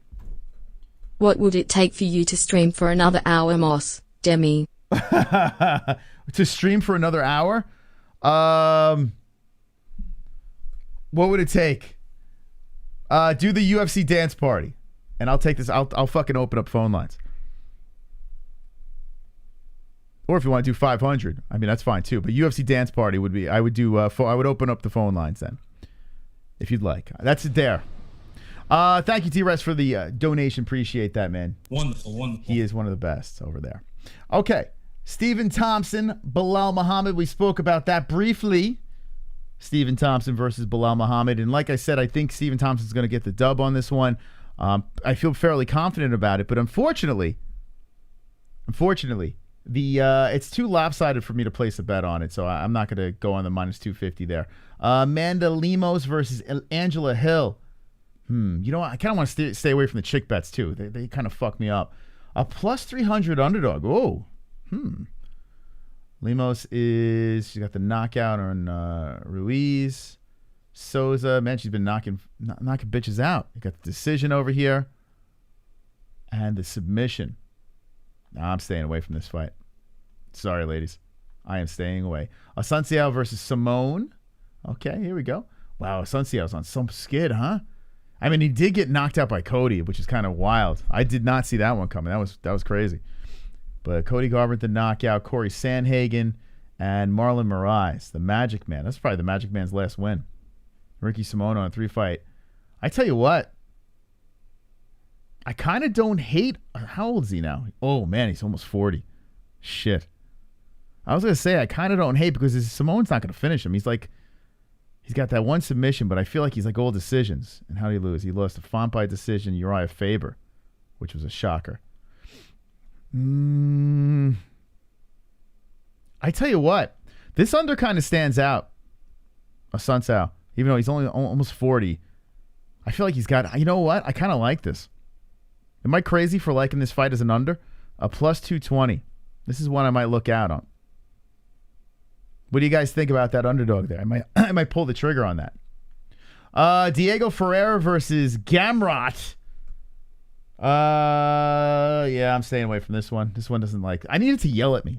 Here's the damage, Elkin. By the way, he's got like no Twitter followers. Elkin versus Swanson. Wow-wah-wee-wah. That is a fight. Is this on the prelims? Oh, okay, that's on the main card, I was going to say. Oh, my God, that's a banger. This is nuts. This is like a brain damage fight. Holy shit. Let me take this poll off. Since we got Cater, he's not here anymore. Let's end this. Okay. Colby just needs to go back up. He lost way too much. The Black Beast will be motivated to put some legal beatdown on the lawman. Oh, that's right. Yeah, so Daukaus, he quit his cop job. He's a full-time UFC guy now. It's pretty wild. Fook, you crazy. Liking the underdog. Yeah, I don't hate it on that fight, right? Put money on Elkins. All right, so let's see what this is. He's a slight under. Lost to Giga, which is not a terrible loss. Beat Pineda. Beat Gracie. Yeesh. This is just like shove some popcorn in your face and just let it go. I don't know if I quite want money on this thing, but Elkins, doesn't he have 2 comeback wins? If I'm not mistaken, I know this one was. I'm pretty sure both of these fights he was losing and came back and won. After he was on a 3-fight losing streak. This is a brain damage fight. No, I'm not betting on this fucker. I'm just going to sit back and enjoy it. That's a great fight. Holy crap. That's fun, man. This is a lot of fun. Elkins versus Cub Swanson. Mearshart's back, who had a pretty big win. The last fight, it was a nice win. Muradov. Fabinski beat, and yeah, it was the Khamzat loss, which didn't go his way. He's a pretty big favorite over Dustin Stoltzfus. Okay. All right, let me look. Let's see. Taffa versus Hunsucker. Oh my God, Eubanks is back. Why the hell is she still in the UFC? Jourdain versus Andre Ewell's a good fight. That's a pretty good one. Jourdain is a minus 200. Ewell's on a 2-fight losing streak. Tell you what, got submitted by Arosa. Wasn't he winning this fight? I can't remember anymore. Damn, man, my memory's so fucked. Wasn't he winning this fight and got subbed, or am I thinking someone else? I kind of like, on a 2-fight losing streak, I kind of like Ewell in this fight. 33 versus 26, 5'8", 5'9". I'm not putting money on it. Mays versus Parisian. Yeah, these don't really like stand out to me for betting, at least. Jordan Levitt. Oh, yeah, Chris Curtis going to be in the quarter in this fight. The Monkey King. Oh, here we go. I tell you what, Levitt, even though he came off that last loss, he's a beast. He's got Curtis. He's got the power of Curtis. I might throw some money on Levitt for the hell of it. Lost to Bryce Mitchell. Beat Kyle Nelson. Shaman Morris. And then the Contender Series got the knockout. I don't remember this kid at all. 3 years ago in the Contender Series. So 5'9", 5'7". I kind of like Levitt.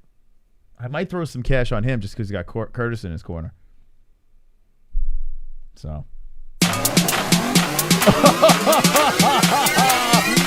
Oh, he did it! Oh my God! He fucking did it! Merry Christmas to the MMA-Holes! Merry Christmas! We're going to next round, boys!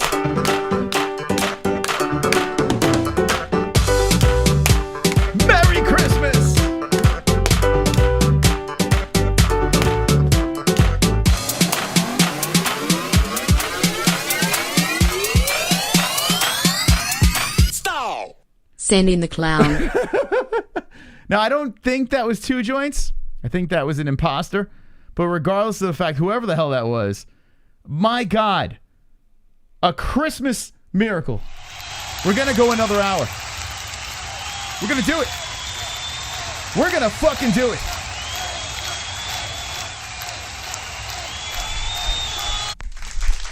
So, I would say in 19 minutes,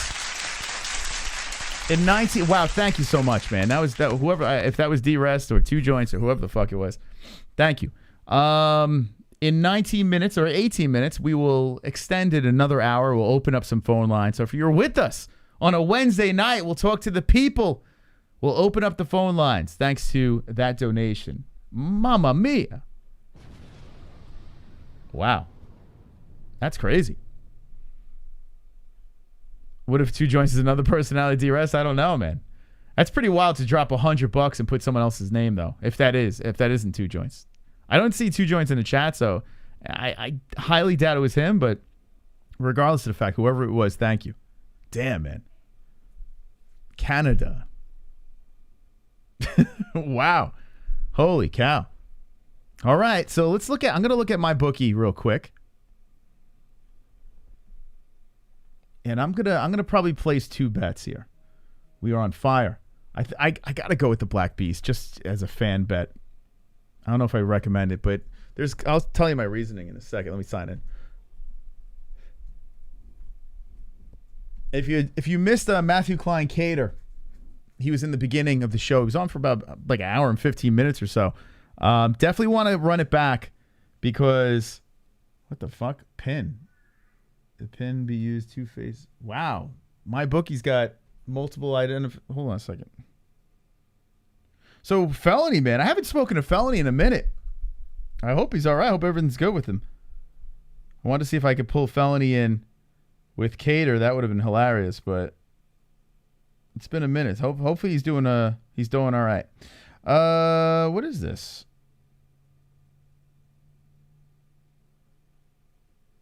Okay. What the fuck is this pin shit? 2-face authentication. Verify your account and allow you to make account information changes. Forgot your pin. Yeah, I don't know what my pin is.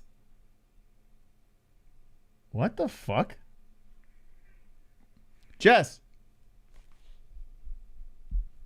Oh, I can't place a bet without this pin. I have no idea what the fuck the pin is.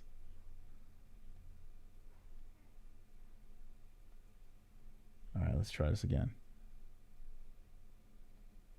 Log in. Okay. Yeah, what? Jess, you have a sec? My bookie wants, don't say it out loud, but they want a pin. What the fuck? Yeah, did we ever sign up with a pin? Did they ever send us a pin when we signed? No. The fuck? All right, okay, I gotta figure out what the hell that is. But you got Black Beast in the main event on Saturday. Yeah, I think I was gonna throw some money on it, but it looks like they're asking for some fucking pin. So I don't know what the fuck they're talking about with that. 60 minutes fights talks. Hang with the boys. Hang with the boys. I'd still pick Black Beast. I don't hate him in this fight because, listen, you lose terribly. Let's be honest. He lost it was pretty embarrassing. But the Cyril Gane fight did not go his way. It was a rough watch if you're a Black Beast fan. But Cyril Gane looks so freaking good that it's hard to shit on Derrick Lewis about that. Gane's the real deal. He's proven himself. So I can't go crazy on this. Now Daukaus is an up and comer. The guy's on a nice run, but Black Beast got the most knockouts in heavyweight history. This guy he's still Derrick Lewis, you know what I'm saying? So I feel that being a plus guy in this fight, I don't know what the my bookie has it at. I feel like you might as well go for it, you know? It's almost even. I kind of like the Black Beast in this thing. So it's an interesting fight, though. It is interesting. I mean, Daukaus is taking it all serious because he's leaving his cop job. Not a bad card. Last of the year. It's not bad. Got a fight night. Got some interesting fights on here. 14 fights on this thing. The final goat milk winner.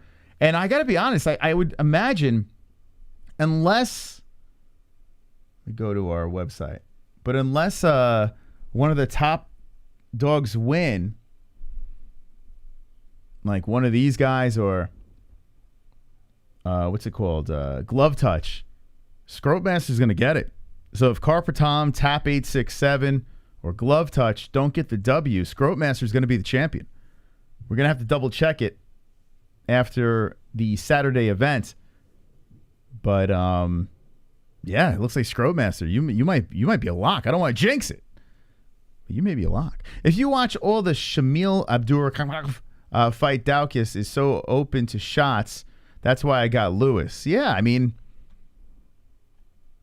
I don't know if I don't think it's a bad bet. I really don't. I know Derrick Lewis has shit the bed a couple of times, but like before that Gane fight, he was on a nice run. You know, just knocking fools out.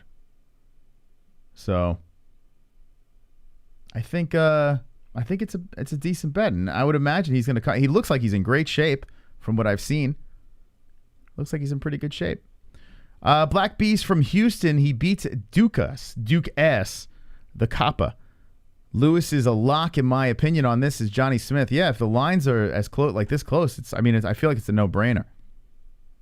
Once I crack the code in my bookie, I'll get in. I don't know what number D-Res is putting in the chat. I don't know, but call your own risk.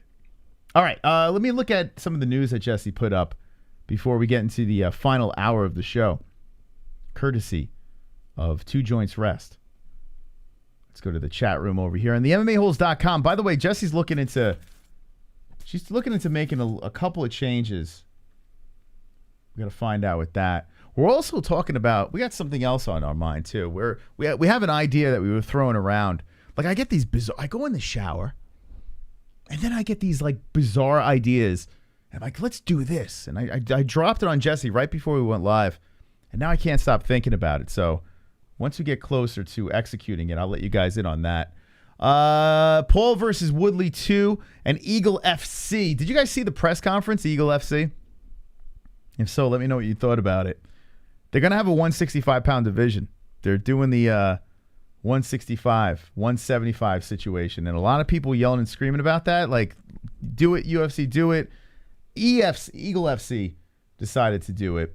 Kayla Harrison responds to Juliana Pena, you should be careful because I don't play those games.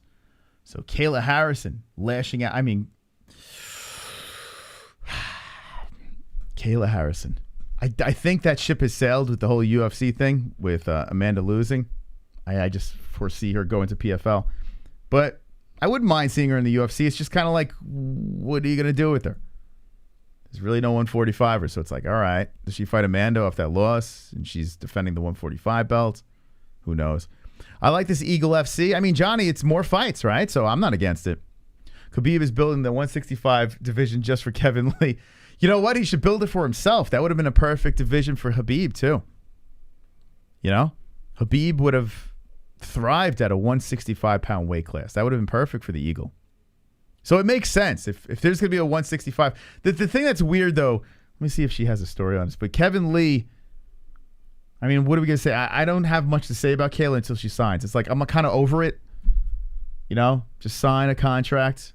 Let's find out who you're fighting for, and then we'll discuss. Right now, it's just a number one bullshit.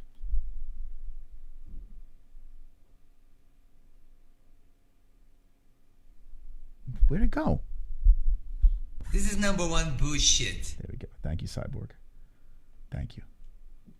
Okay. MMA Junkie. What did she do? Don't mind me. Don't mind me. All right, so I'm trying to click on. Oh, here we go. So here we go. Yeah, Kevin Lee signs multi-fight deal with Khabib Nurmagomedov, Eagle FC. So he, how do you not love Kevin Lee? Kevin Lee is saying that he's going to make history and they're going to start this 165-pound division, and he's going to be the first 165-pound champ, and he's going to be etched in stone, and blah, blah, blah. And I just can't help but laugh.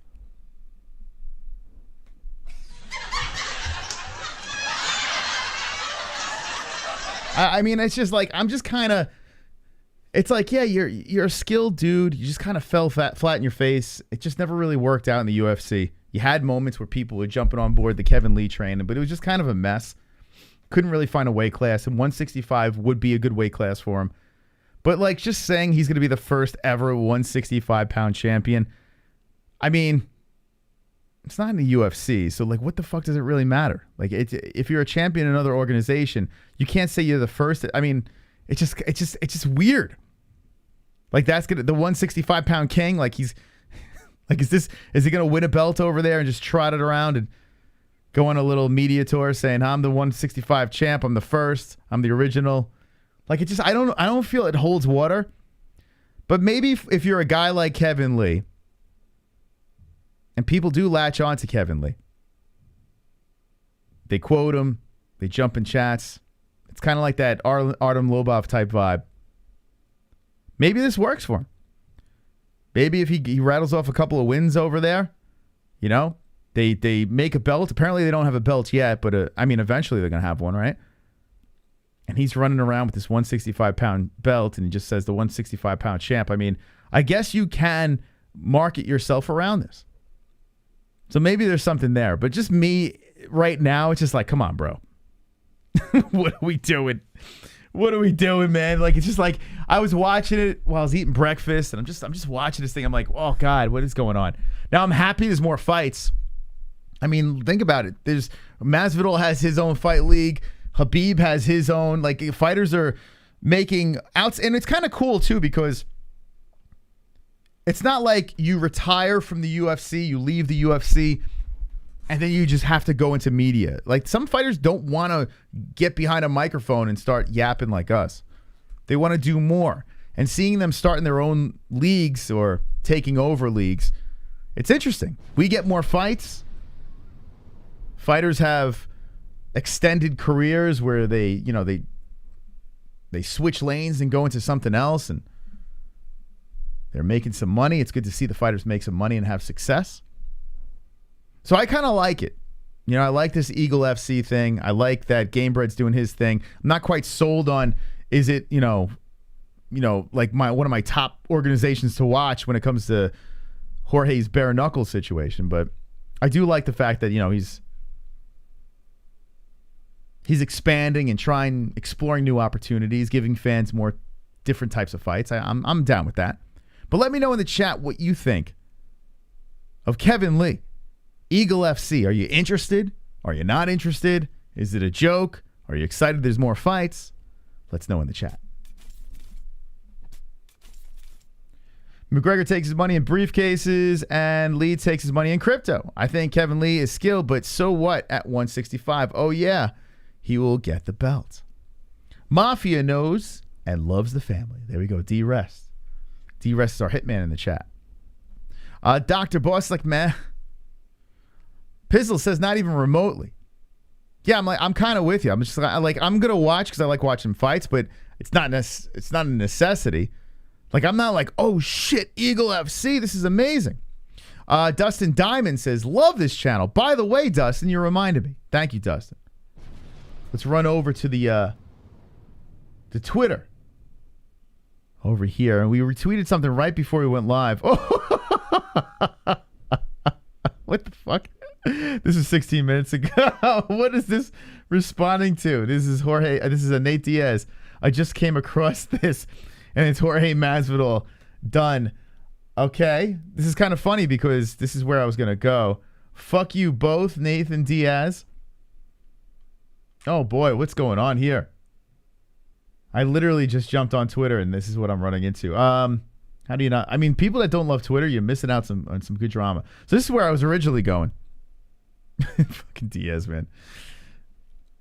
So Dustin Poirier puts out a tweet. Let's go over here. Where is it? So he puts this tweet out over here. Not sure what's next. right? It was kind of a depressing. You know, he went on Ariel, who was crying today, and he brought up. You know, it's funny that I can't believe me and Matthew Kline Cater actually agree on the same thing. I went on and on about Conor bringing his family around, and me and Cater, we have the exact same argument. So I don't know. Maybe Cater just listened to my fucking rant, or we just share an opinion, which is nuts. But I don't know what that says really about me. But here's Dustin, you know, and he was talking on Ariel, and he brought his daughter around, and he was very, upset, and he was crying on Ariel's show, and then he puts Not Sure What's Next, and then not too far after that, we get the post of Nathaniel. We get that. So Dustin's throwing names out there. He's not retiring. He's not going anywhere. He's still hanging in there. So he puts Nathaniel. And then I just stumbled upon Diaz's responses. So I'm curious. Let me back up. Let me back that ass up over here to Nate. Actually, let's go here. Okay. And Nate's just cursing people out. He puts this of Jorge. Fuck you both. Okay, here we go. I fight DP on January. Don't be scared, little bitch. This time over. Okay. All right. So, So this is 3 hours ago. I'll fight DP in January. Don't be scared, little bitch. This time, now or never. Okay. So there you go. So Nate Diaz extended his contract. He's not going anywhere. The UFC locked him up. So he's still hanging around. So what about this fight, guys? Do you care about this? Why doesn't Dustin call out Michael Johnson? He doesn't want that smoke. You know, it's funny. Pizzle Pimblet. I went down the Michael Johnson. Apparently he has a podcast. So I went down that rabbit hole on Instagram. And I couldn't stop. Every time I see Michael Johnson, I think about when he knocked out Poirier. I can't stop thinking about that. He's on a bad run now, but he shocked the shit out of me when he knocked out Poirier. I remember we did a live stream. I was actually by myself in my old place. And I was like, holy shit, I couldn't believe it. But yeah, what do you think? Nate Diaz versus Dustin the Diamond Poirier. Wonderful, wonderful. Here comes Sinosi. Khabib Eagle FC kinda like the B-League to get into UFC. Wouldn't it be funny if UFC makes a 165 if Kevin Lee is champ, kinda buying a champ and making a division? Very, very unlikely, but no funny thought. You know, I guess, if anything, thank you, Sinosi, for the donation. If anything catches, like, some steam on the internet, goes viral, things get excited, everyone starts talking about it, nothing's impossible, right? The UFC could go in that direction. But right now, the way Dana White has shut down that 165 talk and 175, and, like, Dana seemed like he was completely not interested in that. So it would have to, like, be some viral stuff going on there. And Khabib did say that Eagle FC was going to be like a league that fed the UFC, which makes me scratch my head because now you are signing. Let me go to the guys here. Like Bigfoot Silva's on there, who I think backed out. But Barao, I think. Hold on. What's up, MMA Junkie? What are we doing here? Let's see who else we got there. I know Barao. Who else? Rashad Evans is another one. Let's see. Yeah, so Sergey Karatanov. Rashad Evans.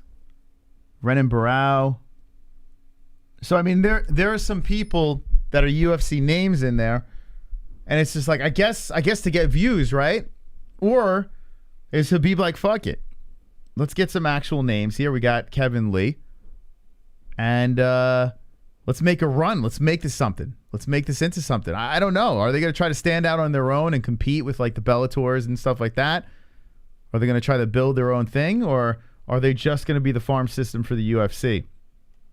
I'm curious. It didn't seem like that with the press conference. It seems like they were actually going to make a run at being their own entity and seeing what they can do. So I'm curious what you think in the chat about that. Thank you, Sinosi. Thank you, Two Joints Rest, D-Rest, Tropic Tom, Kainoto, Eric Melton, Dick Winters. If I missed one of you guys that donated, JB, Uncle Mike, Poop McCully. Thank you. Could be both, says the Sonosi. Rashad Evans. Yeah, Rashad, man. Which I got to be honest with you, I never thought I'd want to see Rashad fight again after his last run, and I still don't care. Guy was a pretty damn good fighter when he was a champ. And the whole John Jones thing, and I don't know, then it just like all fell apart, and he was just getting slapped. UFC making UFC 165 division, then Dustin versus Nate for the 165 title. Total slap in the face, Eagle FC. Well, remember, everyone wanted to like jump into this 165. Nate was saying it, and they were saying make a belt for it, and this whole shtick, and the UFC's like, yeah, that's not happening. Yeah, I'm going to open up the phones. We got a new subscriber, Nelly Anna 101. Thank you, Nelly Anna, for hanging with the boys. Hanging with the boys. All right, let me play the phone call song, and we will be back after this quick break. My name is Missy. What's your name, and how can I help you? You know what? I mean, this is Lone Wolf, a.k.a. Allheart, a.k.a. Lone Wolf, a.k.a. Silver Carl. How's it going, Silver Carl? Wonderful. Yeah, my name's Casper, and I'm a GOAT. Sean, how are you tonight? Mate. What you want to have? Yo, drunk, what's up? Yeah, this is DIAZ. I have a beef problem. Okay, well, this is a real gamer. Red, your voice sounds a lot faggier on the phone. Hey, it's MJ, the artist formerly known as Kevin Lee. How you doing? Hey, my name's Dan. I got a question. Yo, Sonosi. What's up, Snozy? What's up, you guys? This is Justin Jr. Hey, guys, it's Kevin from Denver. How you doing? Wonderful. Hello, Mustafa. 832, you're live with the MMA-Holes. What's your name and what's on your mind? Hey, what's up? It's Pulse. What's up, Pulse? Hey, Pulse. Clock. Hey, it's good luck. Alexander. What am I, chopped liver? We're celebrating. Ole. Yeah, baby. 647, you're live with the MMA-Holes. What's your name and what's on your mind? Michael Antimo from Boston. No way!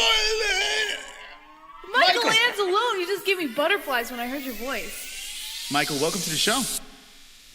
Huh? It's the knitter. Hello, guys. How you doing? Hi, Jesse. Hit the like button, you folks. This is the double champ. Yeah, I want to talk to you. You know I'm not big on talking about fighters that much, but... This is Jeremiah. Hey, it's Kevin from Chicago. Nothing. Gotta talk about these fights real quick. It's my kill. Jesus Christ. I'm over here trying to stay awake and shit. Jesus. Oh my God. Yeah, it was doing it for you, huh? Like, no one cares, Justin. Who the fuck's he talking about?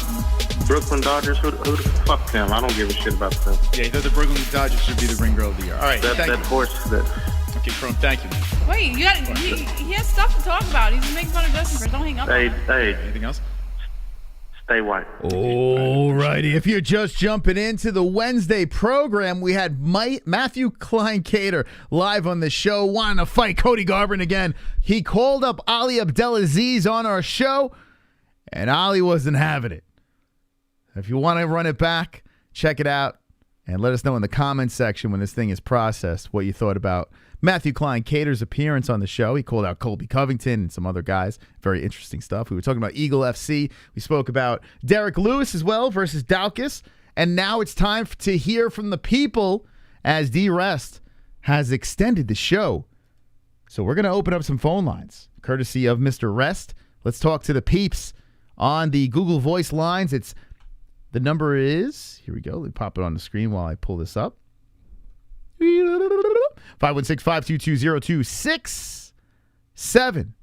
And before we get to the phone lines, we have a special announcement to make. We got a brand new Fukin member, a new white belt, Solo Chad. Let's go. Solo Chad. Thank you, my friend. Looks like you're a Falcons fan. Thank you for becoming a member and joining. Appreciate that, Solo Chad. Look at that, baby. We got 140 Fukin members. All right. Let's see. Google. Enjoy your new emojis. Solo Chad. All right. We might get a little JBM back on the lines on the show, too, because of the extra show. She's putting little baby to sleep. Baby Ellie going night-night. Okay, so call up the show. I want to talk to the people. 516-522-0267. Maybe talk about Matthew Kline Kader. What did you think about his appearance? All his call-outs? Do you think that was the real Ali Abdelaziz? Talk to me about Daukaus versus the Black Beast. Who's going to win that fight? Should I place the money on the underdog, Derrick Lewis? Eagle FC, did you watch the press conference? Love to know what you thought about that situation. And here we go. Call from Pizzle Pimblet. Pizzle Pimblet. Welcome back to the MMA-Holes. Thank you for having me, Moss. How are you doing? I'm wonderful, wonderful. How are you? Wonderful, wonderful. Nice. All right, Pizzle Pimblet, what's going on? Yeah, so what do you think, now that he's gone, what do you think about Kline Kader? What do you really think? I think he's a special human being. Agreed, 100%. Man, that would have been so good though if you got felony to pick up. Yeah, I don't know. Like I said, I haven't spoken to him a while, so yeah, I don't know. Hopefully, he's hanging in there. I don't know what he's doing. He was calling himself an influencer. Like, does he have fans like that or what? I mean, he's in Russia. He's got some crazy following in Russia. It's nuts. It's wild. He jumped in one of my Instagram lives and it just blew up from all his Russian fans. So he does have a pretty decent fan base. Oh, okay, sort of like what's the guy's name from Baywatch? He's like Hasselhoff. Yes, he's like the Black Hasselhoff. Hasselhoff. Like Hasselhoff in Germany. But yeah, I mean, listen, the guy is a legend. Everyone knows who he is, over here and in Russia as well. I mean, the guy is an international star. Okay, well, I guess the real question is, do you really believe that was Ali Abdelaziz? I got to listen back, but right now I'm going to say yes, because if it wasn't, it was a very good plan, an elaborate plan, because even the text messages seem like how he would text. So I would say yes, and Ali is the type of guy, he's a businessman. He throws if Matthew Kline Kader is the guy going viral at the time, Ali is going to be a guy that's going to want his, snoop around in that situation. So, yeah, I think it is him. It was him. I don't know. I mean, I guess it's true he could be busy on like a Wednesday night, but I don't know. I'm skeptical about that. I mean, why would he have given dude his number? I just don't understand. It's these guys, man. Like, Cater knows some interesting people. He has the gift of the gab. He is established apparently in the bodybuilding world, and he's a schmoozer. And Ali Abdelaziz is a businessman. So if there's a way to make money in a certain situation, anything is possible. Whoa, somebody going off in the chat. Wow, what we got in the chat? Oh my God, racism. Wow, what the hell? What the fuck? All right, well, thank you, drunk. Not sure what the hell that was. Go ahead. Anyway, no, I just wanted to say good luck to Kendall. She's got a fight Saturday. I know she's going to whoop ass. Is she fight? Wait, hold on. Is she fighting Saturday? What's going on with Kendall? Yeah, she's got a match this Saturday. Does she really? I didn't know that. Yeah, good luck to Kendall. That's awesome. Absolutely. Well, that's all I got, Moss. All right, Pulse. Thanks for the call. Take care. Later. 516-522-0267. I had no idea that Kendall had a match. Look at that. We did have a call with someone that Kendall passed our way. We'll see how that goes. Call from Kendall Volker. Oh, here she is. To accept, press 1. There she is. Speak of the devil. It's Kendall. Welcome to the show. Oh my God, I actually got through. Hey, how's it going? Now, Pulse called up and said that you have a match this Friday? Oh my gosh. Yeah, I have an actual fight on this Saturday and I'm getting paid for it. Whoa. It's gonna be on a pay-per-view. So tell us about this. Yeah, pretty official. You know that pillow fighting championship thing that I was talking about? Yes. Yeah, so I'm having an exhibition fight on Saturday before this Deuces Wild MMA event in the Dania Beach Casino in Florida. Oh, look at you. Look at you. We did have a call with them. Very nice people. And look at you. So it's this Saturday. What kind of fight is this? An exhibition? Is it going to be like kickboxing, MMA? What are we looking at? So I actually have an official pillow fighting championship pillow, and it's got nylon around it, like a hard nylon. Okay. And it's got 3 straps on it. It's a combat pillow, and they're heavy. And they gave me 2 of like the men's weight. There's like a women's weight and a men's weight, and they gave me 2 of the combat pillows, and they're kind of heavy. They're like a couple pounds each, and they're filled with goose feathers. They're official pillows. This is hysterical. Yeah, we did have a call with them. It's such an interesting situation. I'm going to put there. So is this the December 18th? Let's see.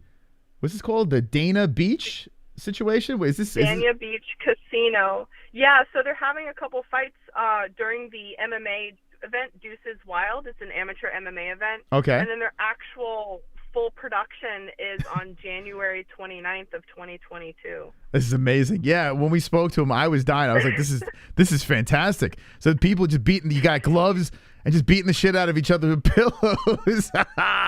Yeah.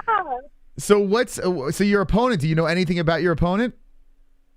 Apparently, I got a can. I think I got it in the bag. I don't know, but they said it's not going to really be a fight because, you know me, I'm a big girl. So, and I got 20 years of volleyball underneath my 3-stripe white belt now. So, it's going to be interesting to see my opponent. They said I'm probably going to win, but I don't want to, bank on it or anything because anybody, any day can do anything.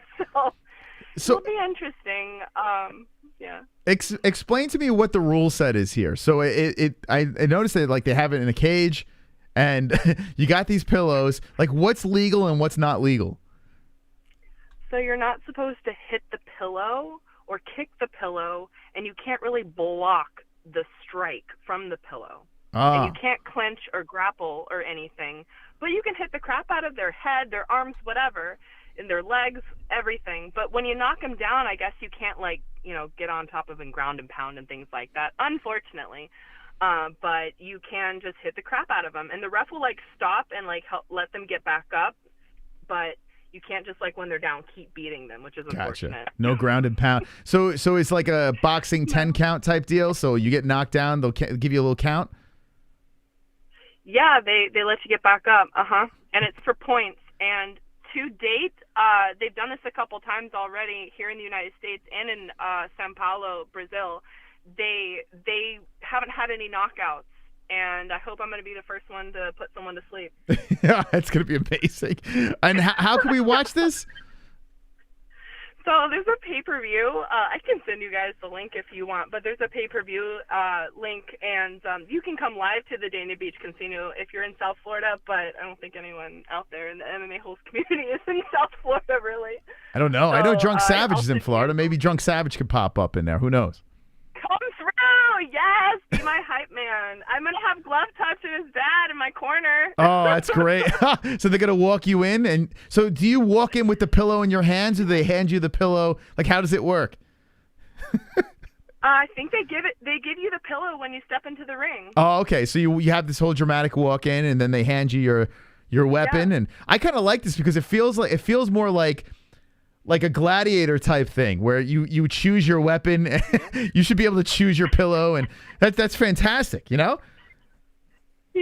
I actually talked to my boxing coach, DIAZ, and I was asking him if he could wrap my hands before, and he said he could. So I could have a nice little hand wrap job before I go in the octagon. Oh my God! Oh my God! So as you're talking, I'm playing some clips, and it looks hysterical. It looks amazing. I'm into this. This is amazing. They got a bigger following on TikTok than Bellator. Can you believe it? No, actually, I do believe it. Yeah, I do actually believe it. This is actually pretty wild. One's in the chat if you want to see pillow fights. If you're excited about this, it's pretty nuts. Oh God. Oh my God. They should fill it with rocks. I gotta tell you something else. So actually, one of the women who fought on the American card the first time around, Daniela Castellango, she just got a brown belt in jiu-jitsu too. She actually went up against another girl who wore rings underneath her gloves. Oh shit. So that's messed up, right? So she got some pretty bad bruising, but yeah, no rings. They're gonna check the hands this time, thank goodness. Oh yeah, that's not good. I have the video of you now on your last Instagram post, and it looks like you're hitting things with a pillow. What's happening here? What's going on here? Yeah, you know what? That's hilarious. I actually, let me send you something on Instagram right now. I actually have worse footage of me hitting like a giant 100-pound bag, and it's like knocking around. Hold on. So where is this that you're? Where'd you film this? It's got like these beautiful hallways and stuff. Like, where is this at? Oh, that's my friend's house in Wellington.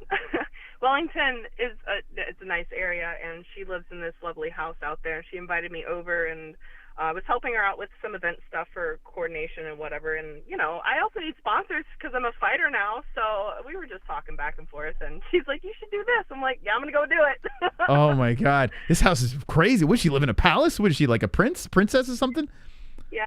It's like a 22,000 square foot mansion, but no big deal. But I just sent you something DM'd on Instagram. I sent you. She has a private gym as well, so I sent you the footage of me knocking a 100-pound bag. Okay, let's see. Let's see. I'm gonna pull it up now. Let's. What the heck is going on? All right, here we go. Let's see. I'm gonna pull this up. Right. Tell that bitch. Hold on a second. I'm gonna play this right now. Here, Kendall. Give me a second here. I don't know if you're gonna be able to hear it because our phone lines are all wonky. But I'm going to play the audio. I'm going to play the video real quick. Hold on. That she needs to stay the fuck away from your boyfriend. Oh, shit. Fuck up. Woo. Bye, Felicia. Tell that.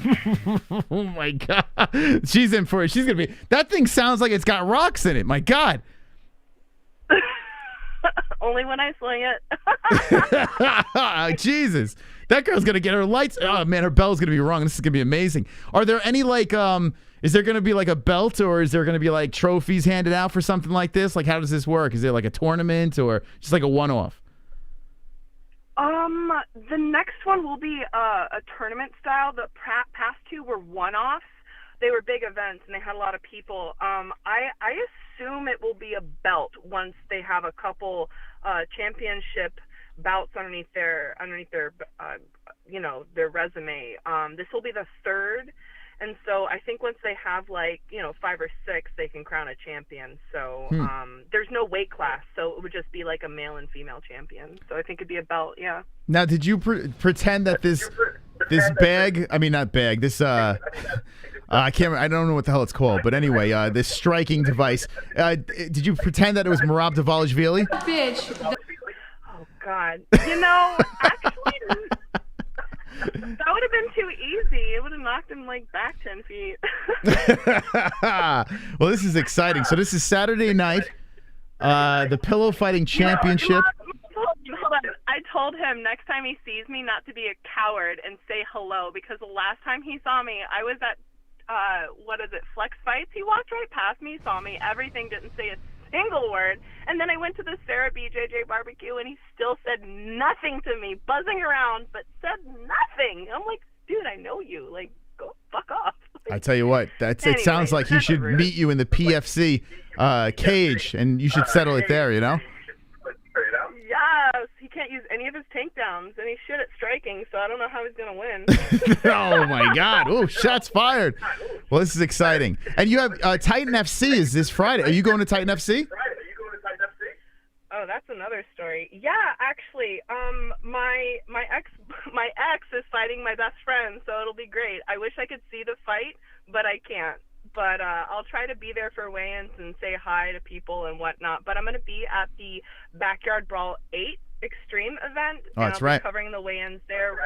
We'll be interviewing the owner and talking to Mike Vasquez and a couple of the people and the fighters there, and just like talking about the trailer situation, the Trigon versus the Triad, which I think is extremely interesting from a legal standpoint.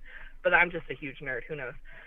So I'm just excited to have some really good conversations and kind of see what this whole thing is about, because it was before BKFC. So let's, see how it's done. And it's in a triangle, and I can't wait to watch that action. Never seen something like that before in my life. There you go. Well, all right, Kendall. Well, I appreciate you calling in. Good luck this Saturday, and I'm looking forward to the content that you produce. Is the stream on in the background, or? We got like some feedback. Anyway, good luck this weekend, all right? All right. Thanks so much, guys. Appreciate it. There's Have a good Kendall. one. You too. Kendall, my God, what the hell was that? What was that at the end? It was like I was hearing myself, and it was driving me crazy. Anyway, Kendall, what do you think? She's going to beat some ass? She's going to kick some ass, Kendall? BYB is this weekend. That's true, yeah. Friday night. Oh, my God, there's so many fights. Titan FC, BYB, pillow fights on Saturday.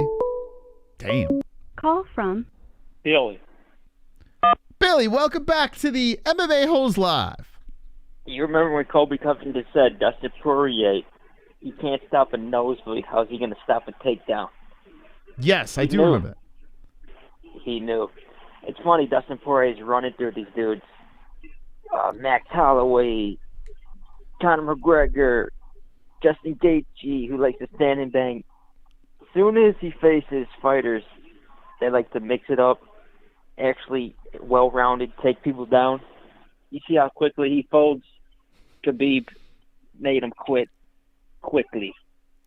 Oliveira, well-rounded fighter, good takedowns, made him quit easily. And I was saying this from the get-go. Remember when I hated on Dustin Poirier, said he's soft? The dude's soft. He quits. He folds over. Anytime but grappling exchanges, the dude bends over and quits.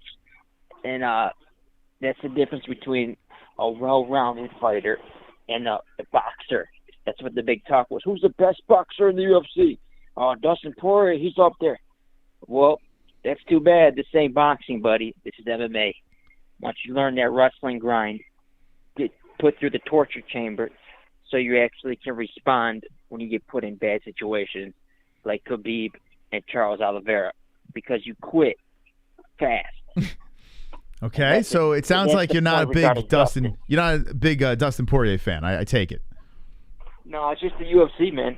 It's the matchups with the UFC that it's like it always comes around. They get exposed so fast. It's just like Cody Garbrandt. Who is he fighting? Marcus Brimage, Augusto Taquinho, Brazilian Jiu-Jitsu guy, can't box. Who's that dude? That 135 Brazilian dude he fought and knocked out, was completely washed. Thomas Almeida. And then he's fighting Dominic Cruz for the title. Another dude, not a good boxer. Like some of those punches, just sloppy, winging these wild hooks and stuff. He goes in there with dudes who know how to box. Rob Font and the little Australian dude, good boxers, technical skill. He gets exposed. He gets destroyed. It's just funny, man. It's all about matchups in the UFC. Well, really, it's true. The matchups do make the difference.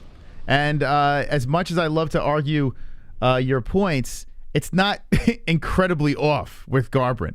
It's pretty wild. The UFC did a good job of bringing him up. He was sleeping fools. He looked great. The only thing I might disagree a little bit is Dominic Cruz. I mean, you got to think within the world of mixed martial arts, Dominic Cruz is a very unique striker that knows how to win fights. You know, like that guy is pretty good. And to see what Cody Garbrandt did to Cruz, I think that was a pretty big highlight in his career. You know, to pull that off against Dominic. It was impressive, but Cruz is not like a good boxer. Like that's never been his skill set. Like he's awkward and he's like does these weird in and out, weird angles and stuff. But he's never like a good boxer. He doesn't have a good jab and like stick and move. Like he's just weird, funky footwork. So Cody was able to capitalize on it. But good technical boxers like Kader France, you see the way they do throw punches. It's all technical, crisp. Rob Font, good jab, technical, crisp boxers. Cody had no answer for it. He's just this big overhand right. But on the way up, I have to ask you, though, on the way up, though, you weren't a believer in Cody Garbrandt? I mean, when he made that run, a lot of people were like, okay, this kid's pretty legit. Like, you were doubting him then, you're saying? I was a little bit fooled.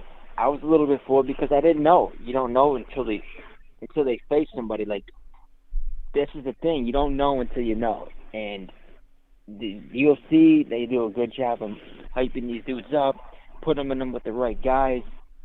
And that's why you just never know until they fight the right competition. Like the Sugar Sean O'Malley, he really hasn't fought an elite grappler like Rob Devasili. Like, this dude can get destroyed, taken down and destroyed instantly.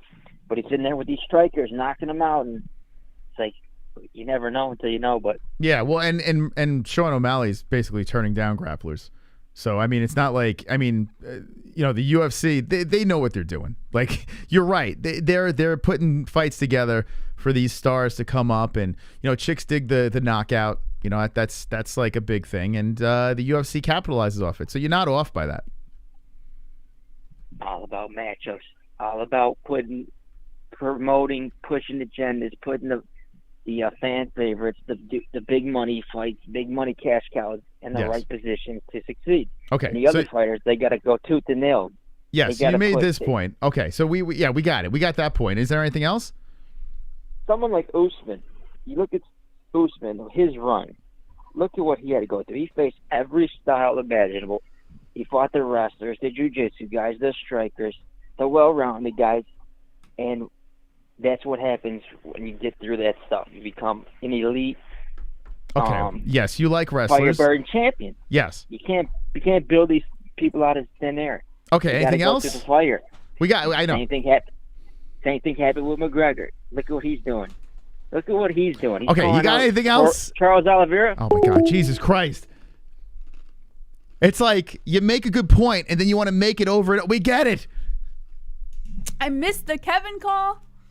Dang it, I just had my chips ready and everything. Come on. Why you got to repeat it? We get it. He's like talking about the same shit over. We get it. 516-522-0267. Please call the show. And if you're going to make a point, don't keep on saying the same fucking thing.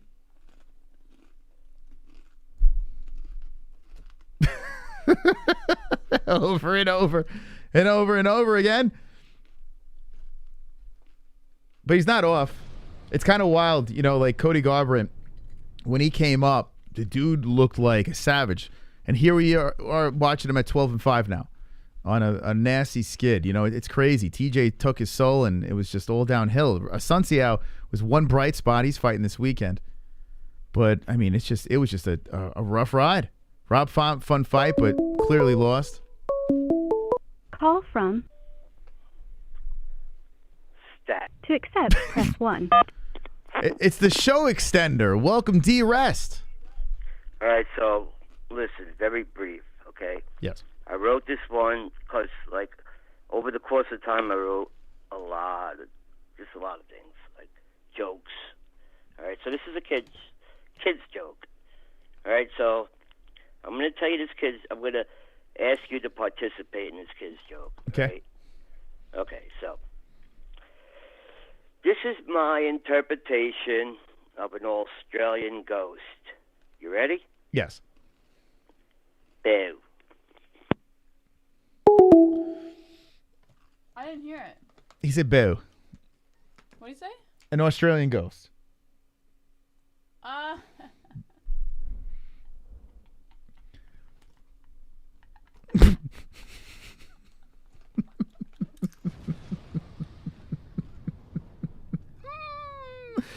516-522-0267. Call from Bobby Hill. Yo, Bobby Hill, how you doing? Yo. What's going on? Quick shout out to D-Rest for keeping the show alive. Yeah, that was pretty badass. That was badass. Didn't expect that. And God, this fucking Matthew Kline Cater guy, Jesus Christ, I remember why I stopped going to fucking bars and shit. He's like that fucking drunk guy in the corner, you know, especially when they have a UFC event. He's like, yo, man, these fighters don't know. You get me in there, my fucking mentality, man. I just won't fucking go down. I'll take all you motherfuckers on. The guy, I tell you what, he's a good salesman. He got himself viral with that whole Cody Garbrandt thing. Everyone was talking about him. And what's wild is when we were talking to him. So actually, it was funny. Right before we got on the call, very calm, cool, like we're actually really good guy. Like we were just bullshitting with him a little bit. We were talking about family real quick, and just figuring out the technical stuff. And I'm like, all right, when we go live, we're gonna get right into the act, right? He's like, all right. And then as soon as he does, he kicks right in. But then he calls me out about the conversation before. Moss told him, get into character. That's what he said. Well, yeah. Moss told him, he's like, all right, get into character. We're going to go live. And the guy's chill. He's like, all right, whatever. And then all of a sudden we're live. And then he's like bashing Moss for saying get into character. But it's funny because the last time we had him on, after the show, we had like a 45-minute phone call where he's screaming at me. And I'm like, bro, and he's like, you don't believe in me, this and that. So it's kind of wild. Like, he's a really nice guy, but I don't know. Like, maybe this is a little bit him. Who knows, man? I have no fucking idea what to think. Who's canon? Yeah, Moss, what do you think? Is some puppet show, man? This is my mentality, motherfucker. You I don't know. I think he's an all right guy, though. That's the gist I get from him. But he's quite the entertainer. And I'm sure he got that number from Ali when Ali was probably good and drunk. And this was probably when this shit first started happening with Cody. And he's like, okay, this could be a little bit of publicity for Garbrandt. Maybe there could be something here, a little bit of press.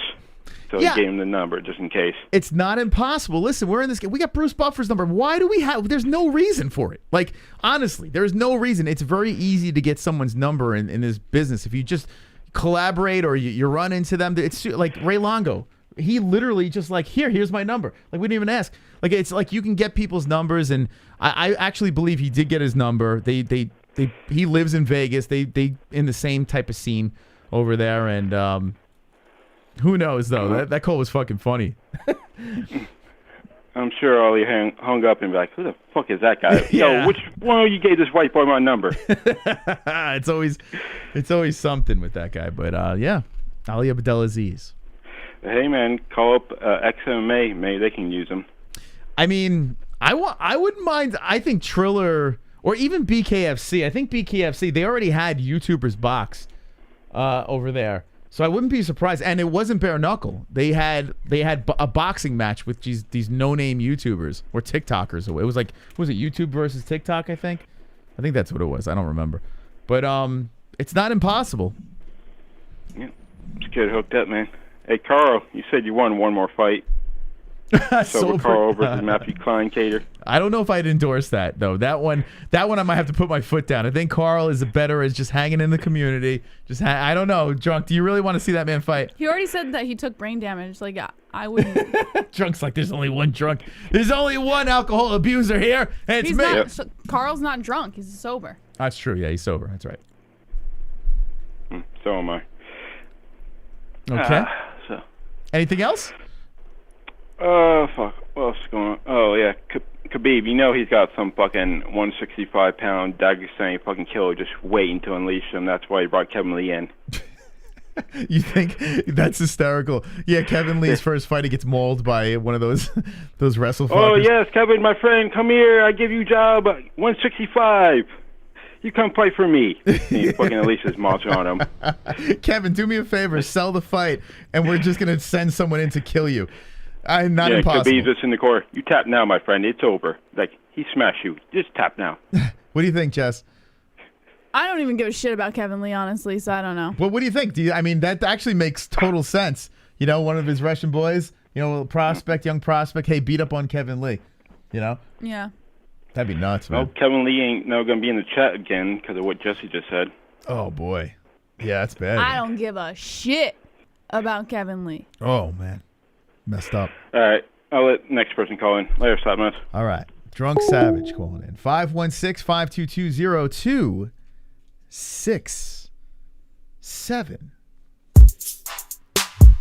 Oh. Wonderful. We got B-Man coming in. Hey Moss, Sugar can't grapple. Usman is a grappler. Sugar O'Malley is a stand-up. I repeat, O'Malley can't wrestle. He only fights stand-ups. O'Malley because he isn't a wrestler. It's like, we heard your point. And we heard it. Yes. All right. Yeah, not bad. Can't argue that. Okay. Well, we heard it again. And again, it just keeps on. He's like re-gifting presents. You already gave that present already. 516-522-0267. Thank you very much. Hold on, we got another dono. Oh, Jess, you missed it. So Kendall called in. She has a pillow fight. I told her about the call that we had. But this Saturday, the pillow fight situation's going down. And Kendall's saying she's going to fuck someone up. With a pillow. With a pillow. Yep. She's going to have the first knockout in the PFC. Okay. So that's the prediction from Kendall. Aw, super chat. And here she is coming in with the dono. Have a great night, you all. Thank you. You too. The pillow champ. The pillow champ. The pillow queen. 516-522-0267. Big thank you to the donators keeping us live and flowing here. Now's the time to get your words in. So call up the show. Speak your mind on the MMA-Holes live stream. If you missed the Matthew Kline Cater, run it back. Had quite the appearance. He brought on Ali Abdelaziz. First time on the show. One of our videos that we're getting a lot of reoccurring views on, like that always pops up in our analytics, is the Ali Abdelaziz rat one, where that guy came in and was like exposing him. Call supposedly. from Sonosi, welcome to the show. Wonderful. Wonderful. All right, what's on your mind, bud? Oh, a lot of things, but I'll just get to the point.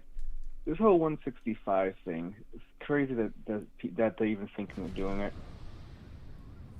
Yeah, I mean, what's weird is I'm surprised Jesse's not hyped about it. She won it in the UFC. So it's like a lot of people were screaming and yelling about this, and it kind of fizzled away, and now Khabib's bringing it back. And now it's a thing, I guess. I don't know.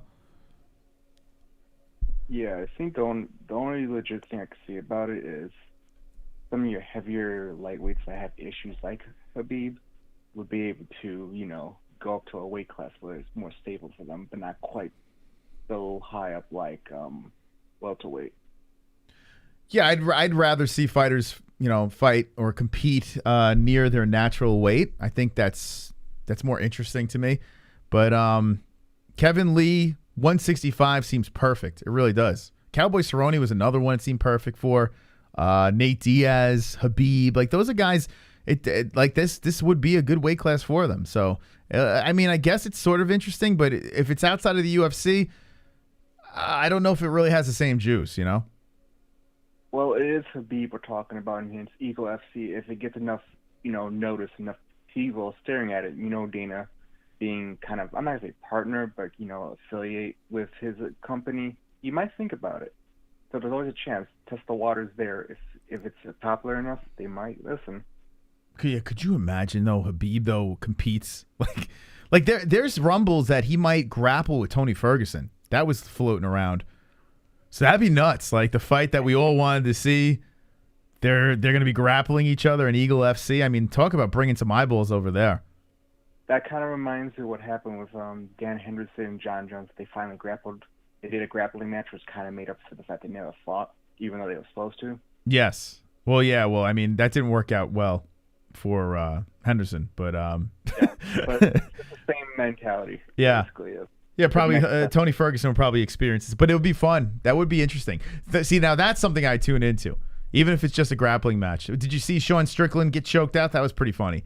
At the Chael Sonnen situation, yeah. Submission Underground. It happens. I mean, there's some people you just don't fuck with in a grappling fight. Yeah, Sean Strickland was showboating a little bit, and then boom, took his neck. And then Sean Strickland goes on the MMA Junkie, or one of the interviews over there, and is calling out Izzy, saying he's a juice head and he wants to go juice with him, and he's just making fun of his titty. Hilarious interview with Sean Strickland. That guy's funny, man. I mean, that's how you sell your. I mean, it sucks at times. That's how you sell yourself. If he gets a couple of more wins, and he's making fun of Izzy, he might get a title shot. Yeah. Who knows? And the Izzy fans are gonna want to see him. Like Jesse was upset. I showed her the video. And what did you think, Jess, when you saw Sean Strickland saying those nasty, naughty things about Izzy's titty? I just thought it was fucking retarded, honestly. She wasn't having it. I thought it was hilarious, but whatever. Well, the only last thing I want to mention, because we mentioned grappling stuff, where do you put Ryan Hall? Ryan, what, as a grappler? Or No, fight-wise. I mean, the dude's been trying to get the top-ranked opponent for, like, what, 5 years, 6 years? And he's only had, like, maybe, 5 UFC fights total, maybe 6. Yeah, I mean, I tell you what, I would love to see him march up the rankings, but the problem is it's just tough to get him a fight with his style. You know, he's such a unique one-trick pony guy that, multiple tricks in under that one trick. Like, he's got one trick, but many tricks. Gracie. He's the closest thing we got to old school Gracie, and no one wants to fuck with that. Yeah. The leg locks. Yeah, it's nuts. It's pretty wild how he's having trouble getting fights, and what's wild is there's some fans out there that can't stand watching him fight. Like, I don't get it. I find him intriguing, but I guess some people don't dig that. I don't know, but I don't know what you do with him next, to be honest. I think the UFC doesn't even know, so I'm kind of at a loss for words with that one. Well, I hope they get him at least a top 15 opponent, because if he can win one of those, then he could maybe start marching. See, if they can get him up ranks, then people will try to fight him, because, well, you know, the same thing that happened with Islam, that no one wanted to fuck with Islam until they gave him a high enough position. Now people want to fuck with him. Yeah. It would be nice to see him ranked, but it's going to be tricky. Oh, that'd be a horrifying fight. Islam versus Ryan Hall. I know what would happen just because Islam's a better striker, at least. And you presume grappler, but, you know, it's very hard when you have someone who's that high level. Who knows what the hell will happen. Imagine a world where Ryan Hall is your champ. Like, could you imagine? Just try to wrap your head around that. Marketing Ryan Hall just shrugging after he's just ripping people's legs apart. The guy acts like the guy looks like a sociopath. You know, no emotions. It'd be very hard to sell, but you know, it'd be kind of like how like Fedor and stuff like that. The emotionless champion, the killing machine. You can sell that somehow. Especially if you have problems with him ripping people's legs off and shit. Yeah. I mean, it's a novelty situation. I mean, he has limited fights under his belt. He's 9-2-0, and if the UFC could finagle, the problem that's against Ryan right now is his age. I mean, granted, his fighting style, he can get away with his age, but he's 36. So, you know, hopefully some people bite and he can kind of crack the ranking system, and we can see what we could do with him. Because I like him. I don't give a fuck what anyone else thinks about Ryan Hall. So there's only one. So just to add the end of this conversation, the only thing I could see how he can get into the picture, he needs to take a short notice fight out of nowhere. Maybe get a good win, and you know, a really good finish, and then you know, enough social media attention, and then he might get something. But the problem is, he hasn't had that much attention. The only last time he had that kind of attention was when he choked out he made BJ Penn tap. Yeah, that's crazy. So he needs something like that. So he needs someone like that. Yeah, someone in their prime. Beat a tough Elkins. Not like Elkins is a champ, but Elkins a tough son of a bitch. Defeated him. He did. He does have BJ Penn on the resume. Granted, that was the old Penn, the leftover BJ. I tell you what, when Matthew Kline came on and was talking about BJ Penn, he's not quite wrong about the fact of him being a badass back in the day, and should be in the talks when you're talking GOATs in certain situations. It's just that terrible run at the end is what a lot of people remember, and it's. I mean, when I say terrible, that's like. That's felony level. Like that, yeah. You know, like it's just like, bro, come on, man, what are we doing? But see, felony has a personality at least, and he's an entertaining person. BJ Penn got knocked out in a bar. Mm-hmm. That's kind of an embarrassing ending, and that's the only reason why Dana even got rid of him. Was because that was too embarrassing to even keep him after. Yeah, and he does. He just seems like he's got a little bit of brain damage and stuff. You know, like the years of constantly going at it. It definitely seemed like it added up, but he's got BJPenn.com now, so he's got that. Yes, he does. Yeah. All right, I'll let you guys go. Let you guys get at least one or two more calls in. All right, Sonosi, have a good night. Sonosi calling in the studio. He shares the name of the studio with D-Rest. Sonosi. Look at that. 516-522-0267. We got a little bit of an extension on the show tonight, so hit the like button. The peoples have donated and say, hey, you down with going a little longer? And we're like, sure. D-Rest putting his money where his mouth is, and here we are. Call from Joseph. All right, Joseph, could you give me another point instead of saying the same thing over and over again. Did you really think it would be a good idea to disrespect not only me, but also my forebears? Okay, are you going to get to a point, or am I going to have to hang up on you again? Yeah, Ryan Hall. This dude is... How does anybody a fan of this dude? This dude's got a cult following, and they hit another win, and give this dude a ranked opponent. He just got knocked out brutally his last fight after rolling around flopping like a fish. That was a lucky shot. Lucky punch. Oh, yeah, lucky.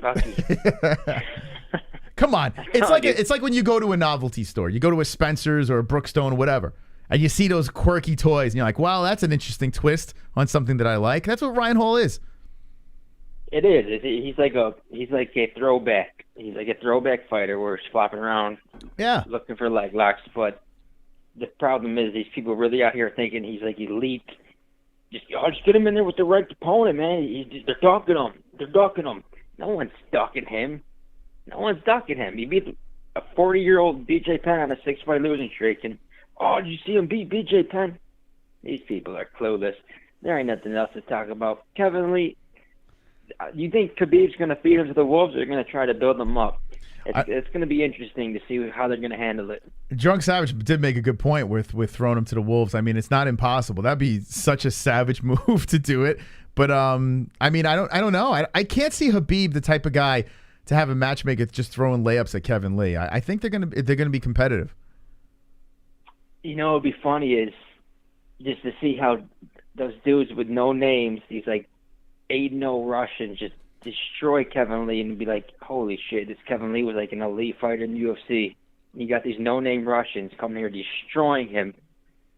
And people are going to realize, wow, there's some elite fighters throughout the world just because they're not in the UFC. Yeah. These no-name Russians, Dagestanis, they're going to learn that there's some elite fighters out there just because they don't got a ranking behind them or whatever. I'll leave it to it, though. All right. There we go. Kevin. See, look, getting right to the point. Farting and everything. Yeah, look at ONE FC. Mighty Mouse and Alvarez. They they had a little stumbles here and there. You know, everyone's beatable. But yeah, it is interesting. I'm hoping Khabib, you can showcase some of these young, Russian killers. This is going to be cool to see what they're doing over there. I mean, I'm not like doing backflips over Eagle FC yet. I got to get one in the books and see how it, comes across, but I think it's going to be entertaining for the most part. I'm hoping it just doesn't interfere with some of the other stuff, I don't think it will go head to head with the UFC. I hope not. And if that's the case, then, we'll give it a go. It's tough though. When the UFC going every weekend, it's tough for these other organizations to fit in. Call from. Hey. Yo. To accept. Are you back, D-Rest? Yeah, I just want to, ask you something, and you don't have to do it if you don't want to, all right? I post, I'm a big fan of yours, and I, make videos,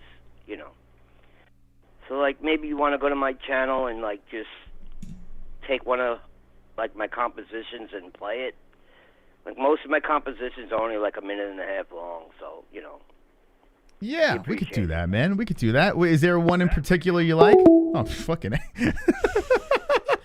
Play it now, Moss. Listen, the guy, he dropped a hundo. I mean, what am I going to do? Why not? All right, let's go. Let's see. Sounds down, man. Why does he sound so down? Yeah, what's going on, D-Rest? D-Rest, you need to get some puss. Let's get would someone put out for D-Rest right now? Let's play a little composition. By the way, if you guys are interested, he also posts on the MMA-Holes.com. Yeah. He posts his compositions over there if you guys want to. Yeah, go check it out. My man's he's got those creative juices that he likes to get out. So let's drink some of them juice. Let's drink some of that juice, Jess. You ready? You want to dance with me to one of his songs? Let's do it. Short and to the point. Yeah, he gets right to it. Let's see. All the best with love and regards. How about that one? All the best with love and regards. Okay, let's do that. Sure. Okay, so this is by D-Rest, who has a ballad of. Oh, how about Ballad of the King? Oh, I like that one. Hold on a second. I like that. Depends on how long they are. Okay, Ballad of the King. Let's see. Oh, it's a little long. We'll see how long we can get through this. Okay. Ballad of the King. Here we go. He does pretty good graphics on there too, though. Yeah, he does a little. We'll show this. Well, that's a love song, a love story, Ballad of the King. Okay, Battle of the King, the MMA-Holes. Go subscribe to D-Rest. You can find his channel on the MMAHoles.com. Let's give it a like. Give it a like. Okay, you ready? Ready, chat? Get the put the popcorn in the chat. The debut of Ballad of the King by D-Rest. Bout Better says great song names. Okay, ready? Get the popcorns in the chat. When the popcorns start hitting the chat, we'll play the song. We'll get it going here. Get it popping. Ballad of the King. Okay, wait, so it's one piece of popcorn. There we go. That one girl's got some popcorn. You burn a little drink. You know, you got to bring a drink with your popcorn because popcorn gets stuck in the back of your throat. Johnny Dean's clapping. The song hasn't started yet. Johnny, what are you doing? Okay, here we go. There's the popcorns. Thank God. I was hoping there was be some pop. I hope you guys bring some popcorn to the freaking show. Jesus. Falling asleep out there. All right, here we go.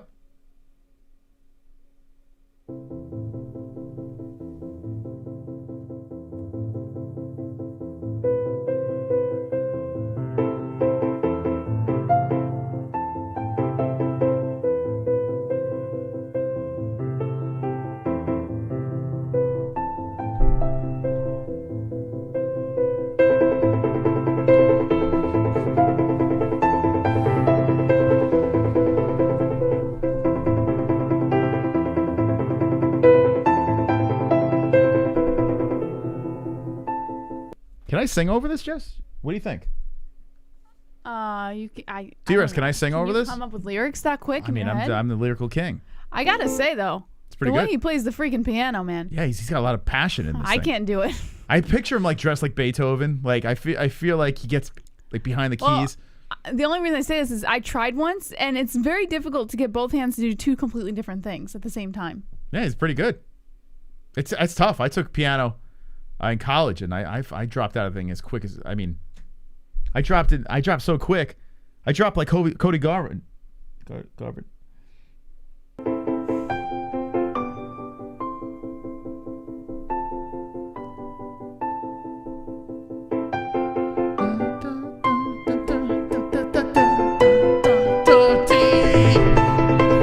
D-Rest. But I actually want to hear that. Ballad of the King.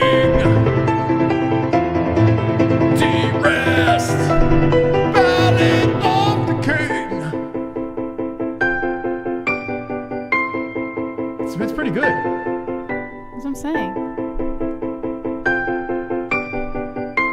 I mean, could you do this? No.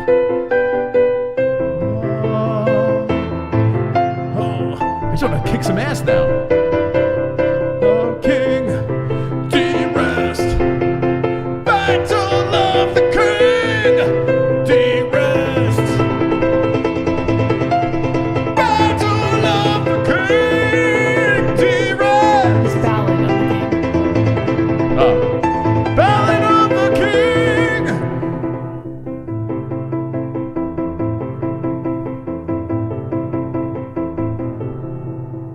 Beautiful. Wow.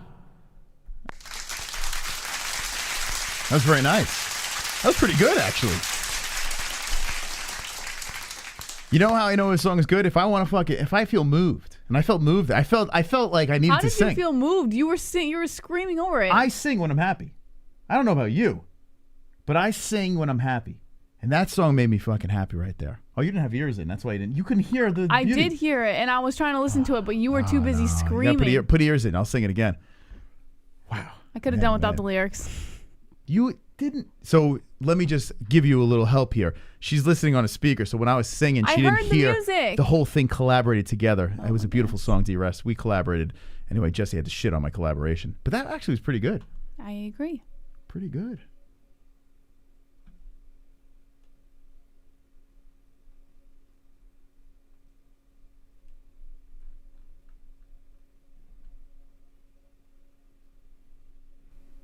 Should we play another one? What do you think? Want to play another one? Should we play? You guys want another D-Rest song?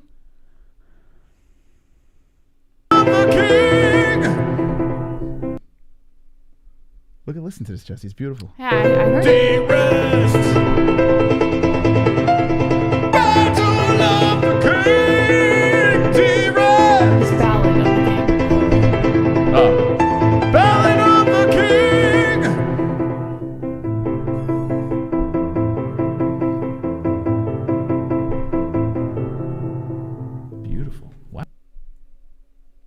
actually really good. That was pretty good. That was pretty good. That's pretty good. You want to hear another one? Sure. Okay, we'll listen to another. That actually surprised me.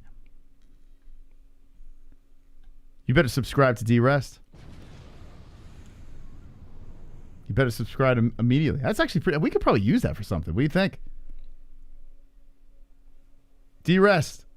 We might have to make something. You know what we can do? We can make it like a donation song out of that. I can see it. It's very, very emotional. Okay. Let's see what else we got here. What else we got on D-Rest thing? We're doing a little overtime tonight. Wonderful, wonderful. Much obliged. There you go. Look at that. All right, let's see what else he's got here. Thank you, D-Rest. Appreciate that. Okay. Do the Christmas melody. Christmas? Okay. Here we go. Okay, Christmas melody over here. Merry Christmas. Here we go. He wrote a Christmas song? Here, let's give it a like. Make sure you like it. Like all his videos. Here we go.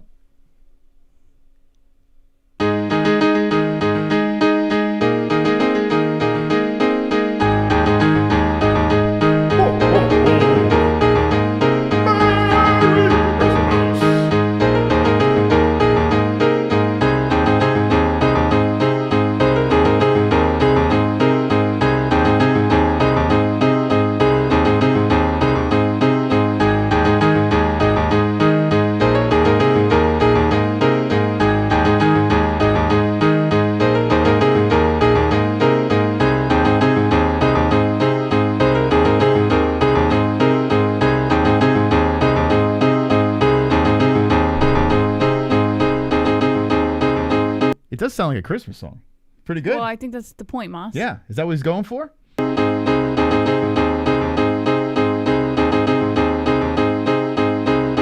on. Am I supposed to bust a rhyme on this? I feel like I gotta drop some. Song. Hold Don't on. ruin it. It's gonna drop, Jess. Oh, come on. On Christmas time, got my presents. D-Rest, play the piano. Life's too damn long. Merry Christmas, motherfucker. Black Friday, kill some hoes. I don't know why I would kill hoes on breakfast. Why would I kill?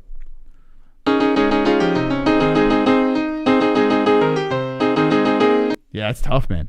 I wouldn't be able to find any rhythm on that. He's going on tangents over here. It's crazy.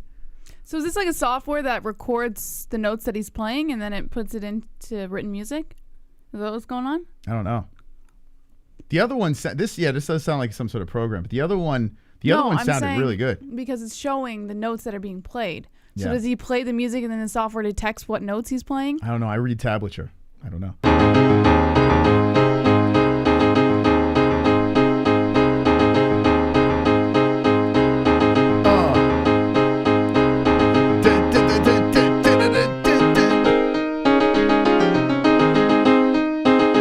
Why do I feel like he's playing this with his feet? Right? What? I don't know. I feel like he's so good that he's playing with his toes. Like he's got his pants off, cock hanging out, and toes are just fucking tickling the ivory. You don't picture that? Now I am. Yeah.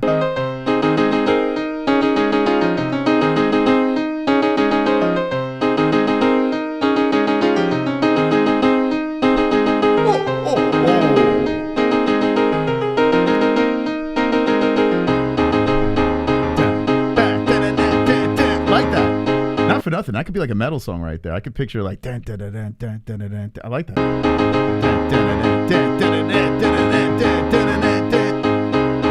It's actually pretty catchy. It's pretty good. Fuck, I was hoping I was gonna hate this.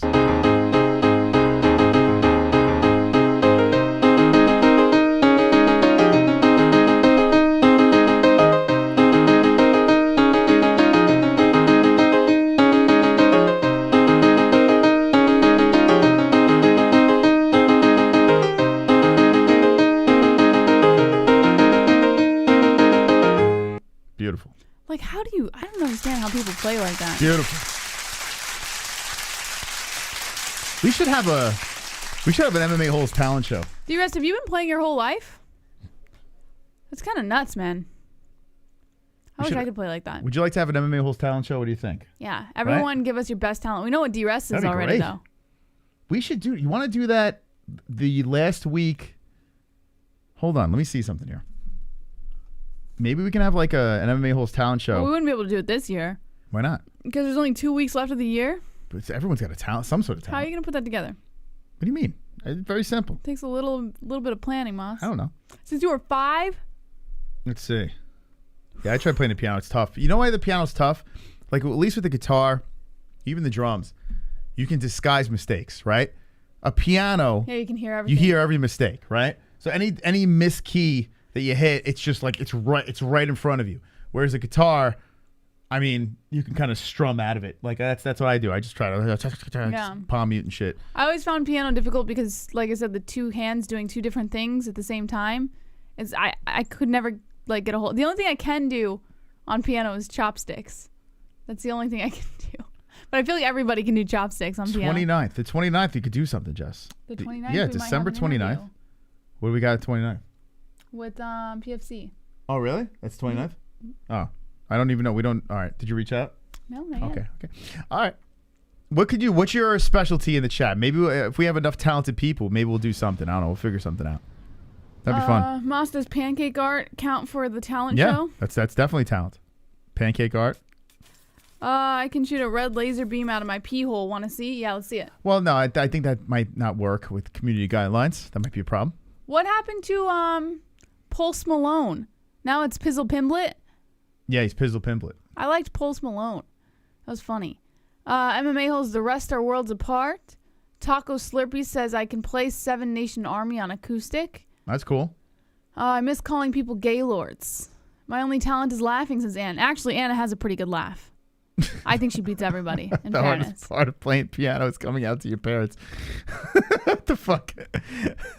X-rated over here says drunk. Photography. Dustin Diamond says I can do a solid Mr. Makey impression, Moss. Okay. Who's Mr. Makey? I was just going to ask the same thing. I can move my ears. That's the talent. That is pretty tough to do. Can you move your ears? With my hands, yeah. I'm a master of the recorder.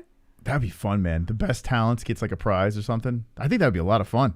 I'm like really trying to brainstorm. You know what we should do? Like the first UFC, like Saturday night where there's no UFC, we have a talent show. The MMA Holes talent show. Since there's going to be like no fights. So how are you going to have people submit? I could set something up on the website where people submit their... You could do that. Their talents. Like it has to be a minute or less on a video. Yeah, I guess that's safer, right? And they submit it through the website. So this way, like they're agreeing. The moment, like there will be a little thing that says, I agree that you can use this or whatever. And we're safe because they are the ones who chose to submit it. It's something to think about. I like it. All right, we got to get out of here. Thank you guys for jumping in. Go subscribe to D-Rest's channel over there, D-Rest. Got 126 with the subscribers, D-Rest. So go check him out. If you need to find his channel, it's on the MMAHoles.com. So go over to the MMAHoles.com. You see him posting over there. This guy's videos, some cool stuff. I actually like the Ballad of the King. I do actually like that song. Yeah. Like, I legit like it. I might listen to it again after this. Yeah, it's cool. Like, that's a good... You know what you should do? You should sell these as ringtones or something. Right? Like, I feel like... But then I feel like it wouldn't be as, like... Why? I could make a fucking song off of this. But it wouldn't be as unique to him if he's selling the music.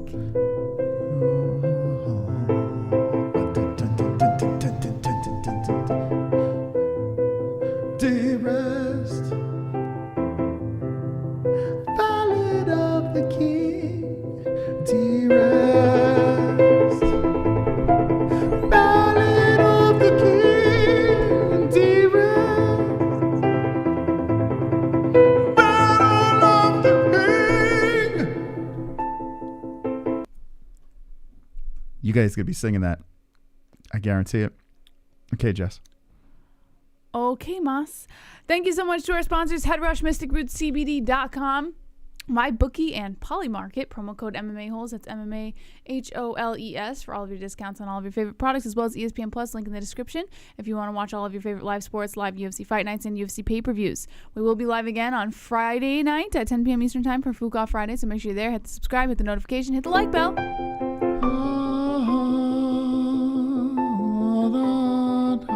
Jesse. Are you doing the outro? Sing with me. Come on.